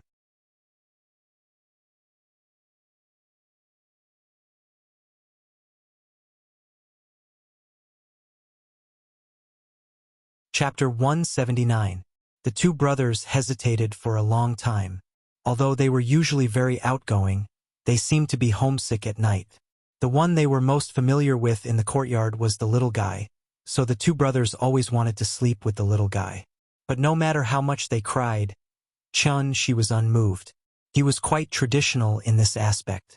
Because Nianyan was a girl, she always felt that his daughter would be at a disadvantage if she stayed with a boy. Plus, his brother almost took advantage of the little guy just now, which made she even more certain that girls were at a disadvantage. He was already very polite that he didn't chase the two brothers out of the courtyard. Although the two brothers were still young, 3 to 6 years old was the sensitive period for a child to construct a psychological gender. As a parent, it was natural to teach the child that there was a difference between men and women. Parents gave the child the correct guidance, and as the child grew up, they would gradually form a comprehensive understanding of men and women's clothing, behavior, and personality traits, and gradually form their own psychological gender. As for those parents who raised the boy as a girl and the girl as a boy, in fact, he really should go see Farewell My Concubine, because Changde was an excellent example. This was called transsexualism in the medical field, which was also called gender identity disorder. There were both congenital and acquired factors. If it was congenital, then it was fine, but if it was acquired by the parents, then it could be called a tragedy. She had already made up his mind. One day, he would have to properly educate the three little guys and let them understand the difference between men and women. The east room was Qin Shueqing's room. Although she hadn't been home for many days, there was still a faint fragrance in the room. The bed was very comfortable to sleep on, but the two brothers tossed and turned for a long time. She was not Gu Lao after all. nor was he the brother's father. So after a while, seeing that she still refused to agree, they could only obediently lie on the bed with pouted lips. The two brothers were also tired today, so it didn't take long for them to fall into a deep sleep. After they fell asleep, she cast 2 meditation incantations on the two brothers, and then quietly walked out of the east room.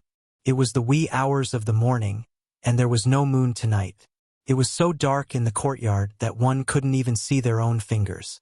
The temperature in the middle of the night was very low. The bone-piercing cold wind kept blowing, bringing with it some light snow that drifted into the courtyard. There was a slight fluctuation of spiritual aura in the west wing and the main room. That was because Qin Ruoying and Qin Yongyan were both cultivating diligently. Qin Ruoying had to take care of the child during the day, so she could squeeze out some time to cultivate at night. In addition, her cultivation was not high, and she had to sleep for at least 4 hours every day, so the progress of her cultivation was very slow. Compared to Qin Ruoying, Shi's cultivation progress could be said to be advancing by leaps and bounds. He would leave every night and head to Spirit Mountain to cultivate. The terrain there was remote, and it could be considered the place with the densest spirit qi within a radius of 1,000 miles. In this place, Shi could fully refine the spiritual energy of heaven and earth. Based on his current accumulation of quintessential essence, it was actually comparable to the early stage of Yuanying. Although there was still a long way to go before he reached the soul formation stage, at least Shi would not need to burn his essence blood when facing an expert at the level of a divine general. Quintessential essence was the foundation of all cultivators. No one would joke around with their lives, including Shi. If Shi's previous situation was described in a game, then he was a mid-tier sorcerer who had no mana and could only rely on normal attacks. After this period of recovery, Shi could finally use some small skills. However, because he had not added any skill points, even if he had enough mana, Shi could not use any big skills. Quintessential essence could be slowly recovered, but the damage to the soul could not be healed by cultivation alone. There was a spiritual medicine in Heavenly Spiral that specialized in healing soul injuries, and that medicine was one of the main methods to heal soul injuries. Unfortunately, this type of medicine was an extremely rare heavenly treasure to begin with. With the current situation of heaven and earth's spiritual energy, it was almost impossible to produce such a high-grade spiritual medicine. So Shi really could not think of any way to heal his soul injuries. When the soul was damaged, the divine sense was the most affected. His divine sense was like a radar, allowing Shi to sense everything within 1,000 miles without using his 5 senses. Not even the slightest movement in the wind could escape his eyes. Without the divine sense, Shi had to rely on his eyes to determine his direction while flying in the sky, which was really uncomfortable. Spirit Mountain's location was unique, and the giant rock at the top of the mountain had become Shi's exclusive throne. As usual, after carefully inspecting the surroundings, Shi sat cross-legged on the rock and began to cultivate. However, not long after he closed his eyes, he suddenly opened them again. It was a little strange. According to common sense, he had been cultivating here for a period of time, so the spiritual energy here should be a little thinner. After all, he was a cultivator in the soul formation stage, not a beginner like Qin Ruoying.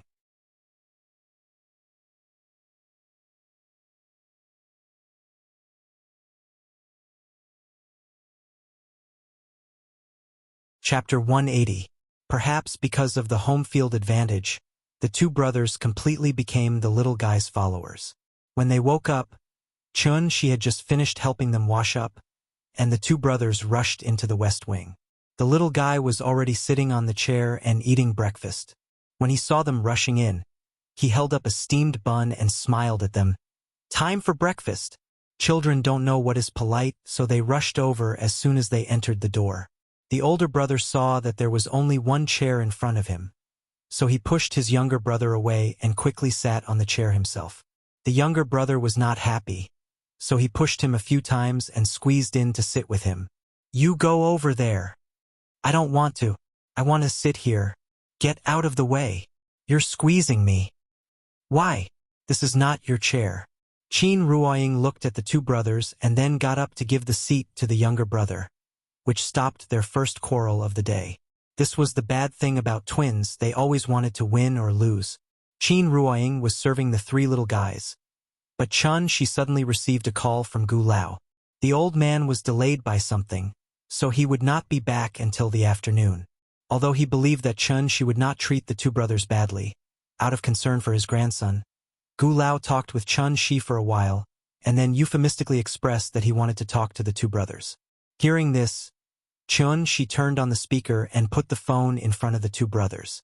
The two brothers, one after another, related in a little while what they had done on the previous day. After listening, Gu Lao finally felt relieved and hung up the phone. She told the two brothers that their grandfather would come back in the afternoon to pick them up. However, what he did not expect was that the two brothers were not sad at all after hearing the news, but jumped with joy. "Uncle, can you take us out to play?" "Huh? Where do you want to go?" "The amusement park."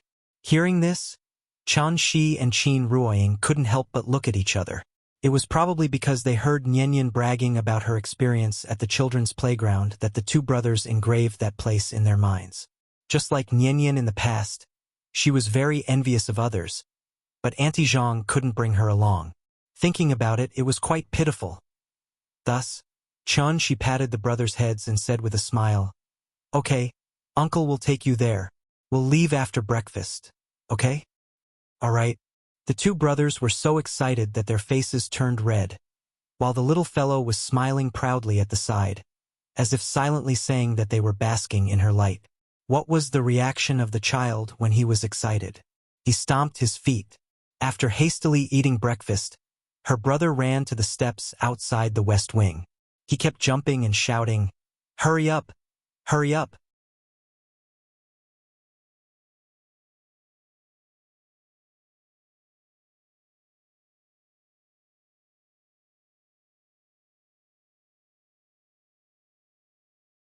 Chapter 181.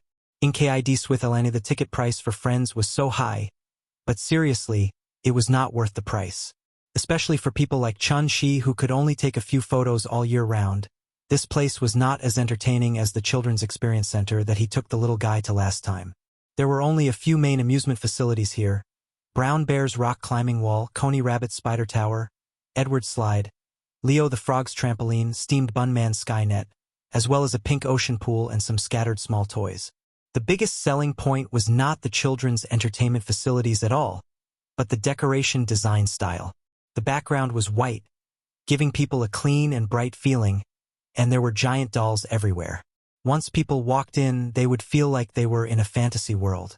Therefore, it became a selfie mecca for online celebrities to show off their love. The designer probably targeted the parents, not the children themselves.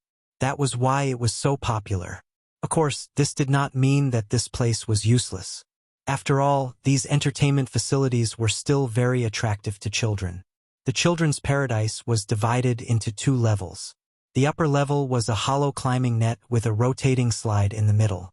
Perhaps because there were so many people, the voices of the three little guys were particularly loud, attracting a lot of attention as soon as they came in. The weekend ticket was 200 yuan more expensive than the weekday ticket, so there were fewer people. The three little guys walked into the children's paradise. As soon as they saw the climbing net leading to the second floor, the older brother immediately shouted, "I want the slide." His words were like a spark thrown into a barrel of explosives, instantly igniting the little guy and the younger brother. The three little fellows rushed towards the climbing net almost as if they were trying to outdo each other. They had to compete to see who could climb faster, and who fell behind was a puppy. The parents could only wait below, so the couple sat by the ocean pool and quietly watched the three little guys play. There were many people who came here to take photos, and there was even an internet celebrity lying in the ocean pool and doing a live broadcast. Perhaps affected by the surrounding atmosphere, She asked Qin Ruoying to take out her mobile phone. The two of them also planned to join in the fun and take a selfie. Just as the two of them leaned together to take selfies with their mobile phones, a little girl holding a DSLR carefully approached them. "Hello, I'm a student from Peking University's photography department. Can I take a picture for you?" The little girl's name was Sun Yuanyuan. Her name was round, but she was actually a skinny little girl who was less than 1.6 meters tall. In terms of age, she was about the same age as Chao Yuan, so she seemed a little shy.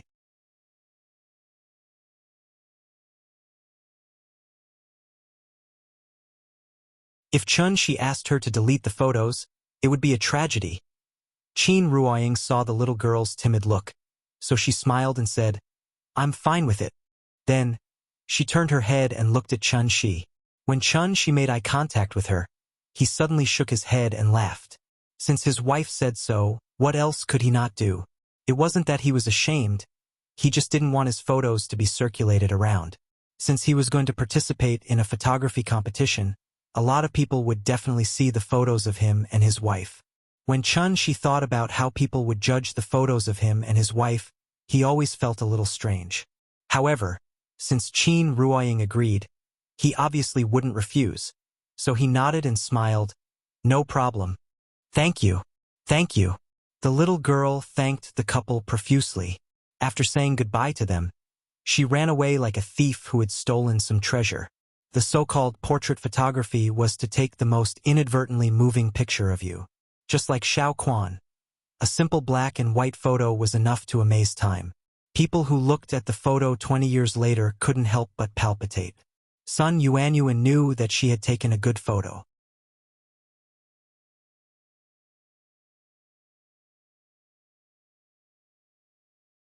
Chapter 182.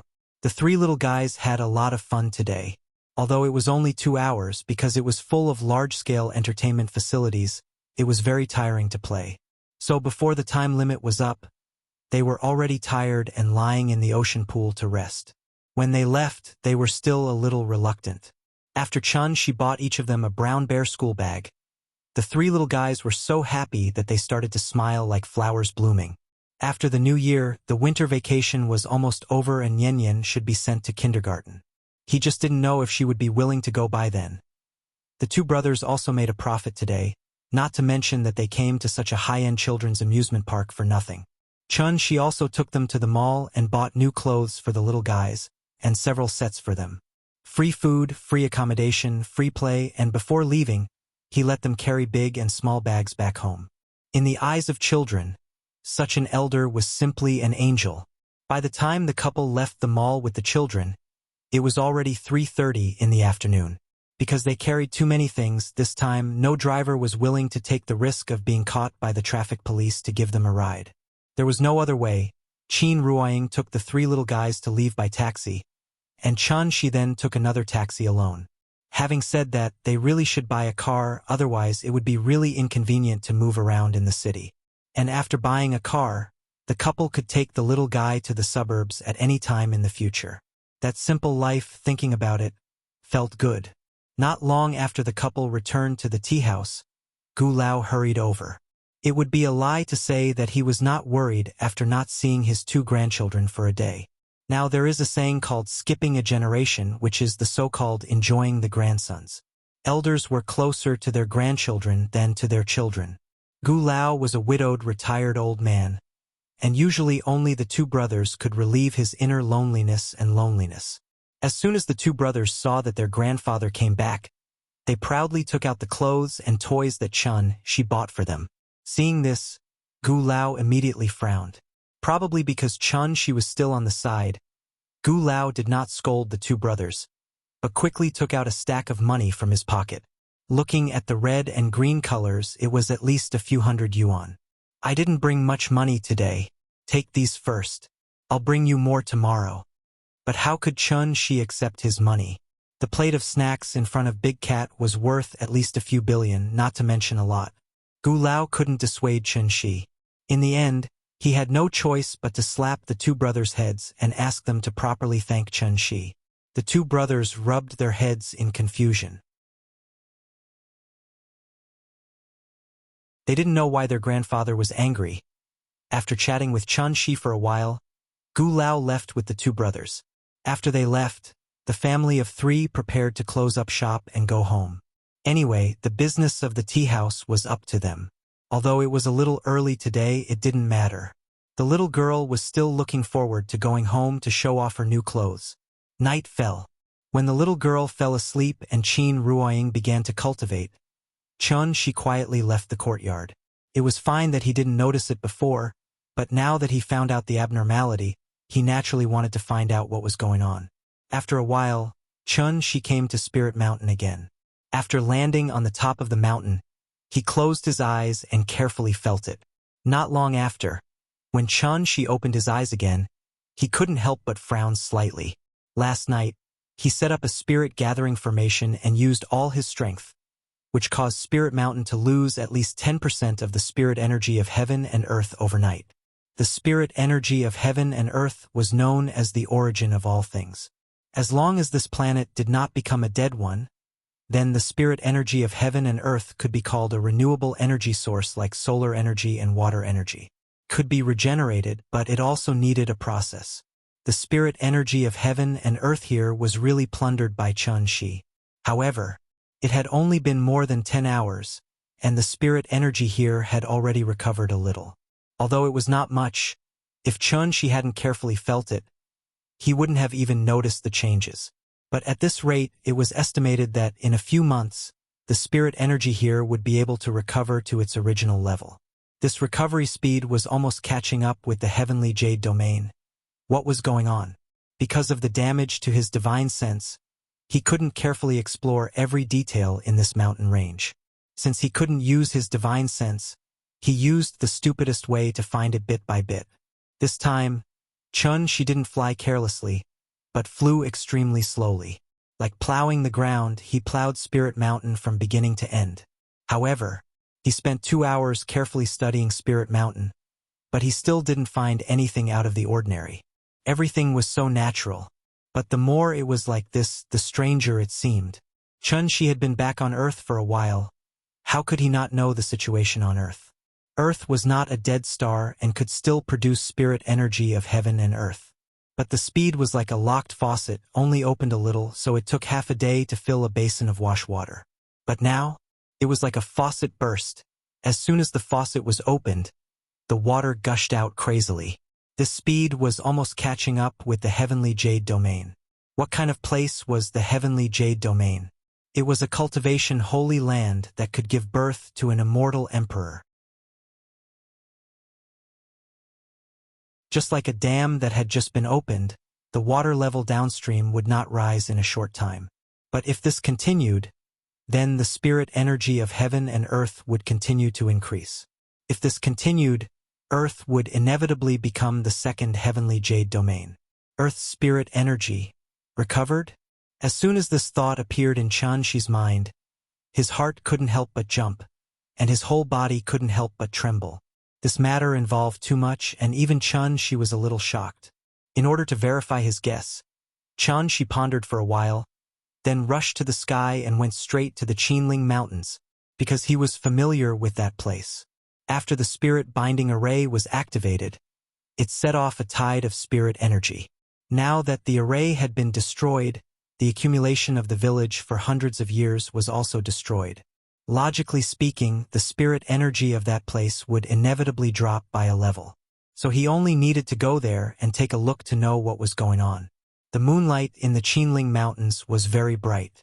The moonlight was like a silver radiance, shining on the piles of snow and reflecting the cold light, illuminating everything around.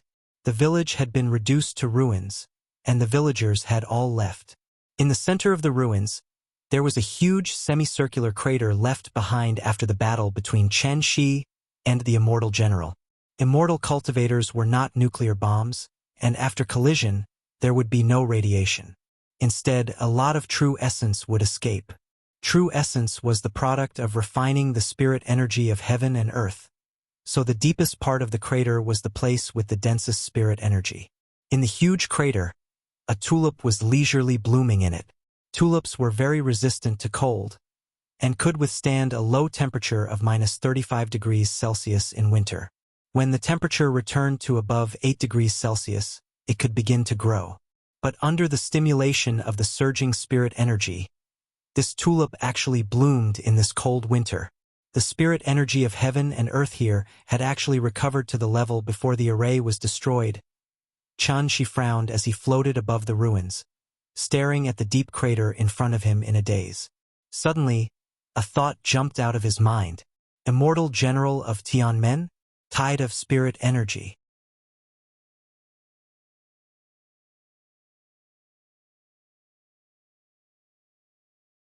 Chapter 183. There were some things that one wouldn't know if one didn't want to know. Because the spirit energy on Earth was too sparse, she had never paid attention to the ancient legacies on Earth. It was like letting a wolf into a flock of sheep. He ate and slept every day. Why should he think so much? To put it bluntly, he didn't feel threatened. After all, this wasn't the heavenly jade world. Spirit energy was like oxygen. It flowed. Therefore, even if some places had high levels of oxygen and some had low levels of oxygen, there would never be a situation where there wasn't any oxygen at all. If the heavenly jade world was compared to a bathtub, then Earth was a bucket. If he scooped up a bowl of water from the bucket, it would reduce the water in the bucket by a large amount. But what if the bucket turned into a lake with running water and a stable supply of water? As a deity transformation cultivator, it was simply impossible for him to drain a cultivation planet that was as beautiful as heavenly jade. At the current rate of development, it was only a matter of time before Earth turned into a cultivation planet. In Qi's knowledge, this was already beyond the scope of a cultivator's ability. Even an immortal emperor couldn't turn a declining cultivation planet with sparse spirit energy into a cultivation holy land with abundant spirit energy. What was going on? She silently looked at the ruins in front of him. Although there were thousands of doubts in his heart, no one could answer him. After all, who in this world could compare to him in terms of understanding and comprehension of the world's spirit energy and the heavenly Tao? If even he couldn't explain it, who could? A bone-chilling wind howled. Even with Qi's cultivation, he actually felt a chill that he hadn't felt in a long time. He seemed to know too little about Earth and his own home planet. In fact, if one really wanted to delve deeper into it, the biggest question in front of Qi was, how did he get to the heavenly jade world? How did he get there? Who sent him there? How did he get there? Even soul formation cultivators would be severely injured after crossing the void and returning. How did he wake up to the heavenly jade world as a mere mortal? Why? Why?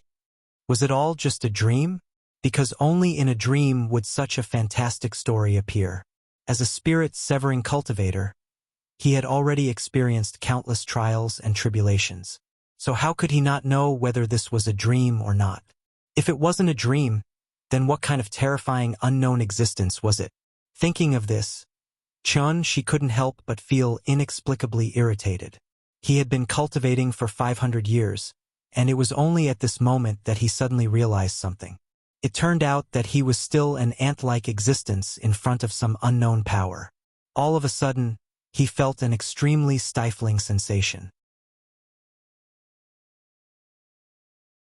After returning to Earth, even though he was half-crippled, she could still be said to be the most powerful person in the world.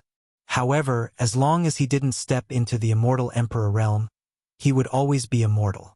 How insignificant were mortals!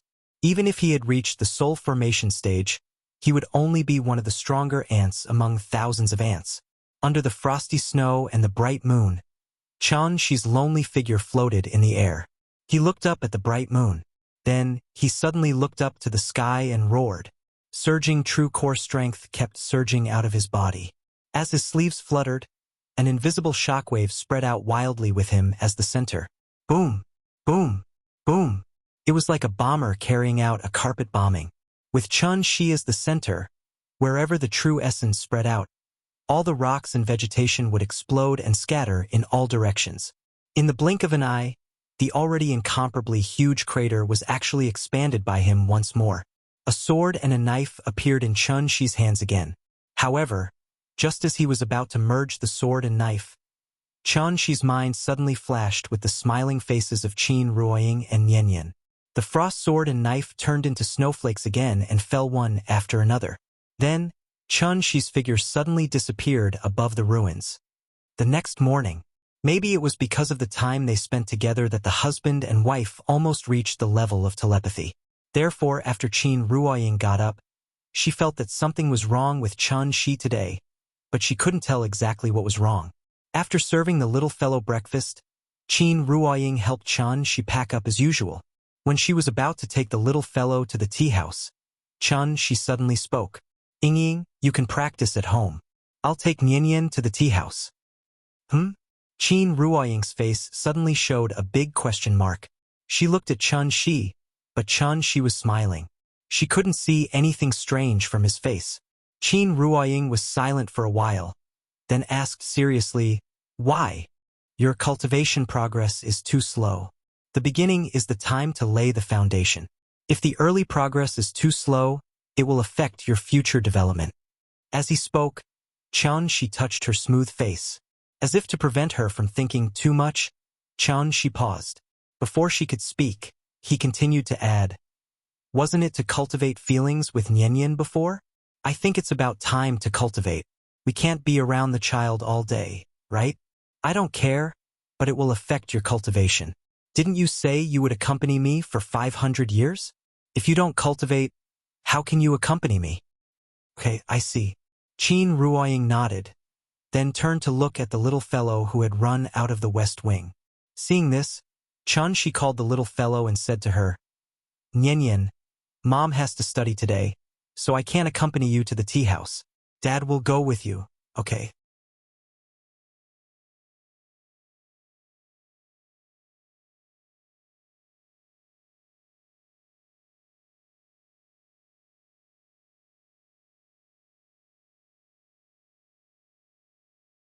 Although mortals couldn't detect the existence of spiritual energy, they wouldn't know whether the place was good or not.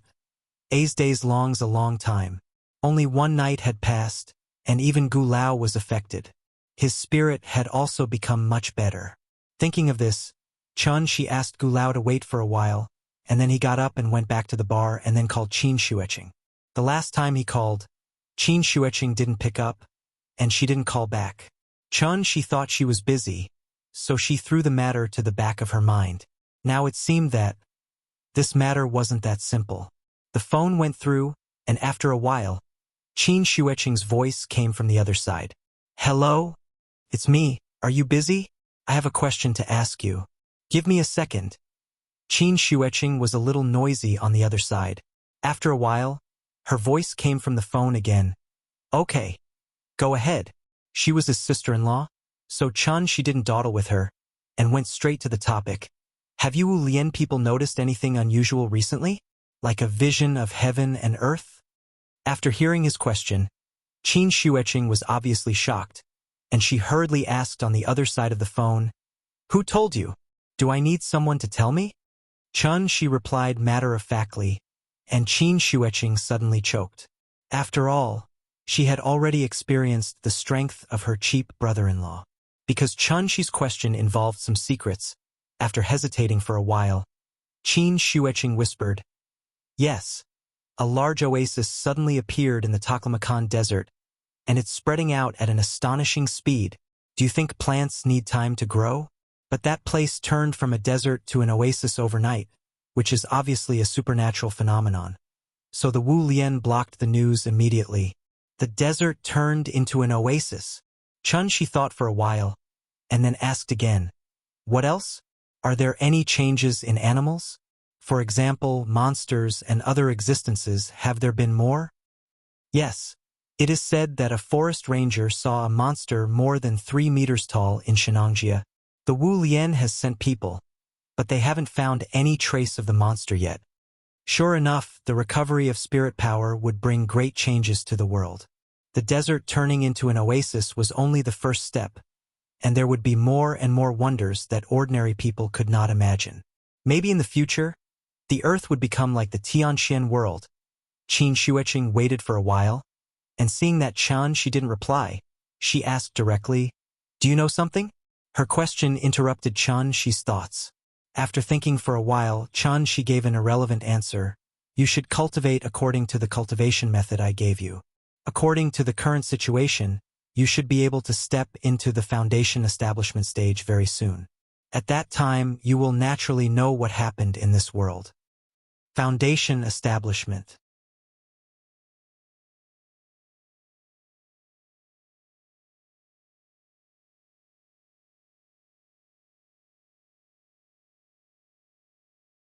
Chapter 185.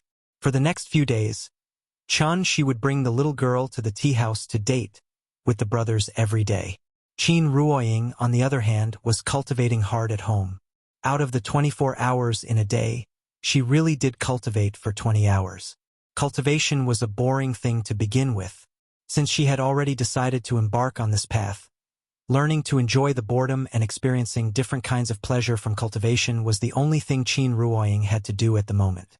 Chun-Shi had been paying attention to the news reports during this period.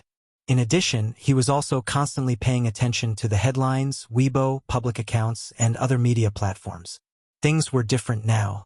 With the arrival of the mobile internet era, even the old man selling pancakes on the street learned to use QR codes to collect money. If there was a phenomenon of heaven and earth, it would inevitably cause a big social sensation. Even if the government deliberately blocked it, there would always be some gossip circulating on the internet. But to Chun-Shi's surprise, a few days had passed, and he couldn't find any news about the supernatural phenomenon of the desert turning into an oasis on the internet. With his sister-in-law's personality, he basically ruled out the possibility that she would joke with Chun-Shi. Since he couldn't see it on the internet, it was either blocked by the government immediately, or because that place was so remote that not many people knew about it. However, it was understandable when he thought about it. The recovery of spirit qi would definitely affect those inaccessible places first, which gave the government some time to react. The Wu Lian people were probably out in full force and on standby at any time. Why was Chun-Shi paying so much attention? Because this was also a big event that could affect him. Not to mention why a planet in the Age of Chaos suddenly became a holy land for cultivation. There must be a big secret hidden in how he got to the heavenly jade realm. 5 years on Earth, 500 years on heavenly jade. This involved time and space, which was obviously not a level that soul formation cultivators could understand. What kind of existence was capable of doing all this? Magic treasure? Spell? Array? Or human? Why did it choose him, and not someone else? Ever since Chun-Shi discovered the recovery of spirit qi, these questions had been constantly flashing in his mind. It was true that he had 500 years of experience in the heavenly jade domain, but in essence, Chun-Shi had always been the kind of person who would be satisfied as long as he had a wife and children, a hot pit, porridge, steamed buns, and 2 tails of wine. There was no shortage of ambitious great men in the world, but there was no shortage of contented mortals like Chun-Shi.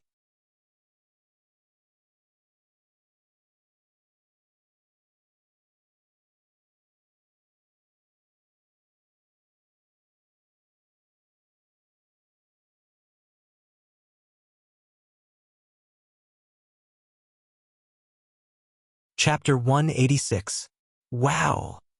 The little fellow looked at the magical scene in front of her, and her little mouth couldn't help but turn into an O shape.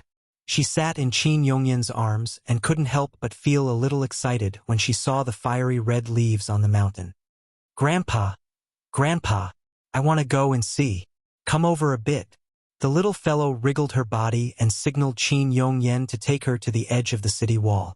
She wanted to take a closer look at the bright red maple leaves that covered the whole mountain.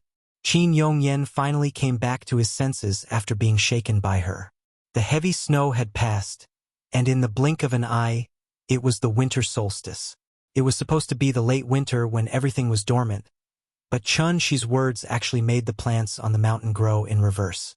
In an instant, they had sprouted, grown leaves, sprouted stems, bloomed flowers, and bore fruit.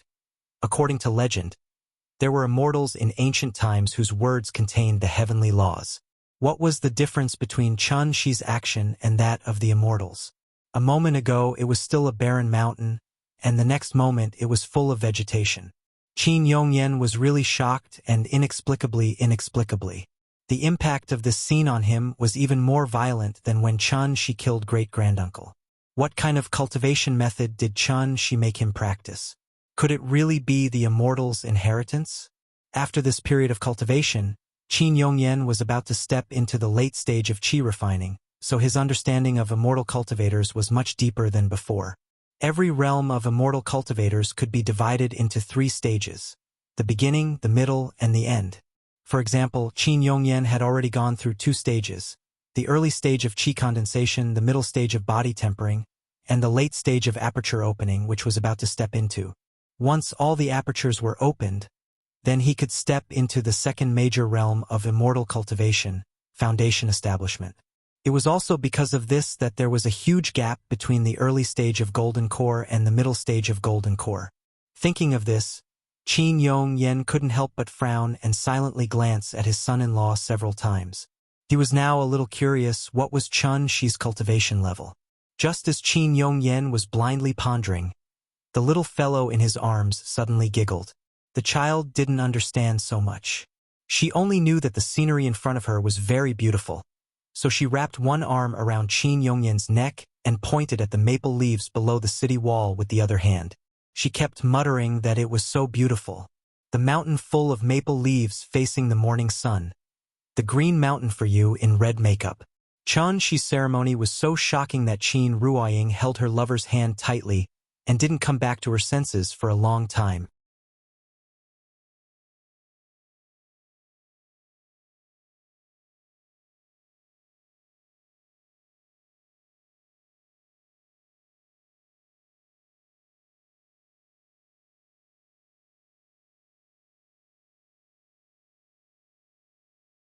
There were 5 or 6 guests, men and women, old and young. It was obvious that they were a big family. This was the earliest day of business since Chun-Shi took over the tea house. Could only be said that the peak season came too suddenly. The little girl sat in the children's playground, looking at the guests who kept coming in. Her little face was full of surprise. She was very sensible. When she saw that Chun-Shi was alone, he had to greet the guests and pour tea for them. The little fellow took the initiative to run to Chun-Shi's side. She raised her head and said sweetly, "Papa, let me help you." "Good girl." Chun-Shi smiled and stroked the little fellow's head.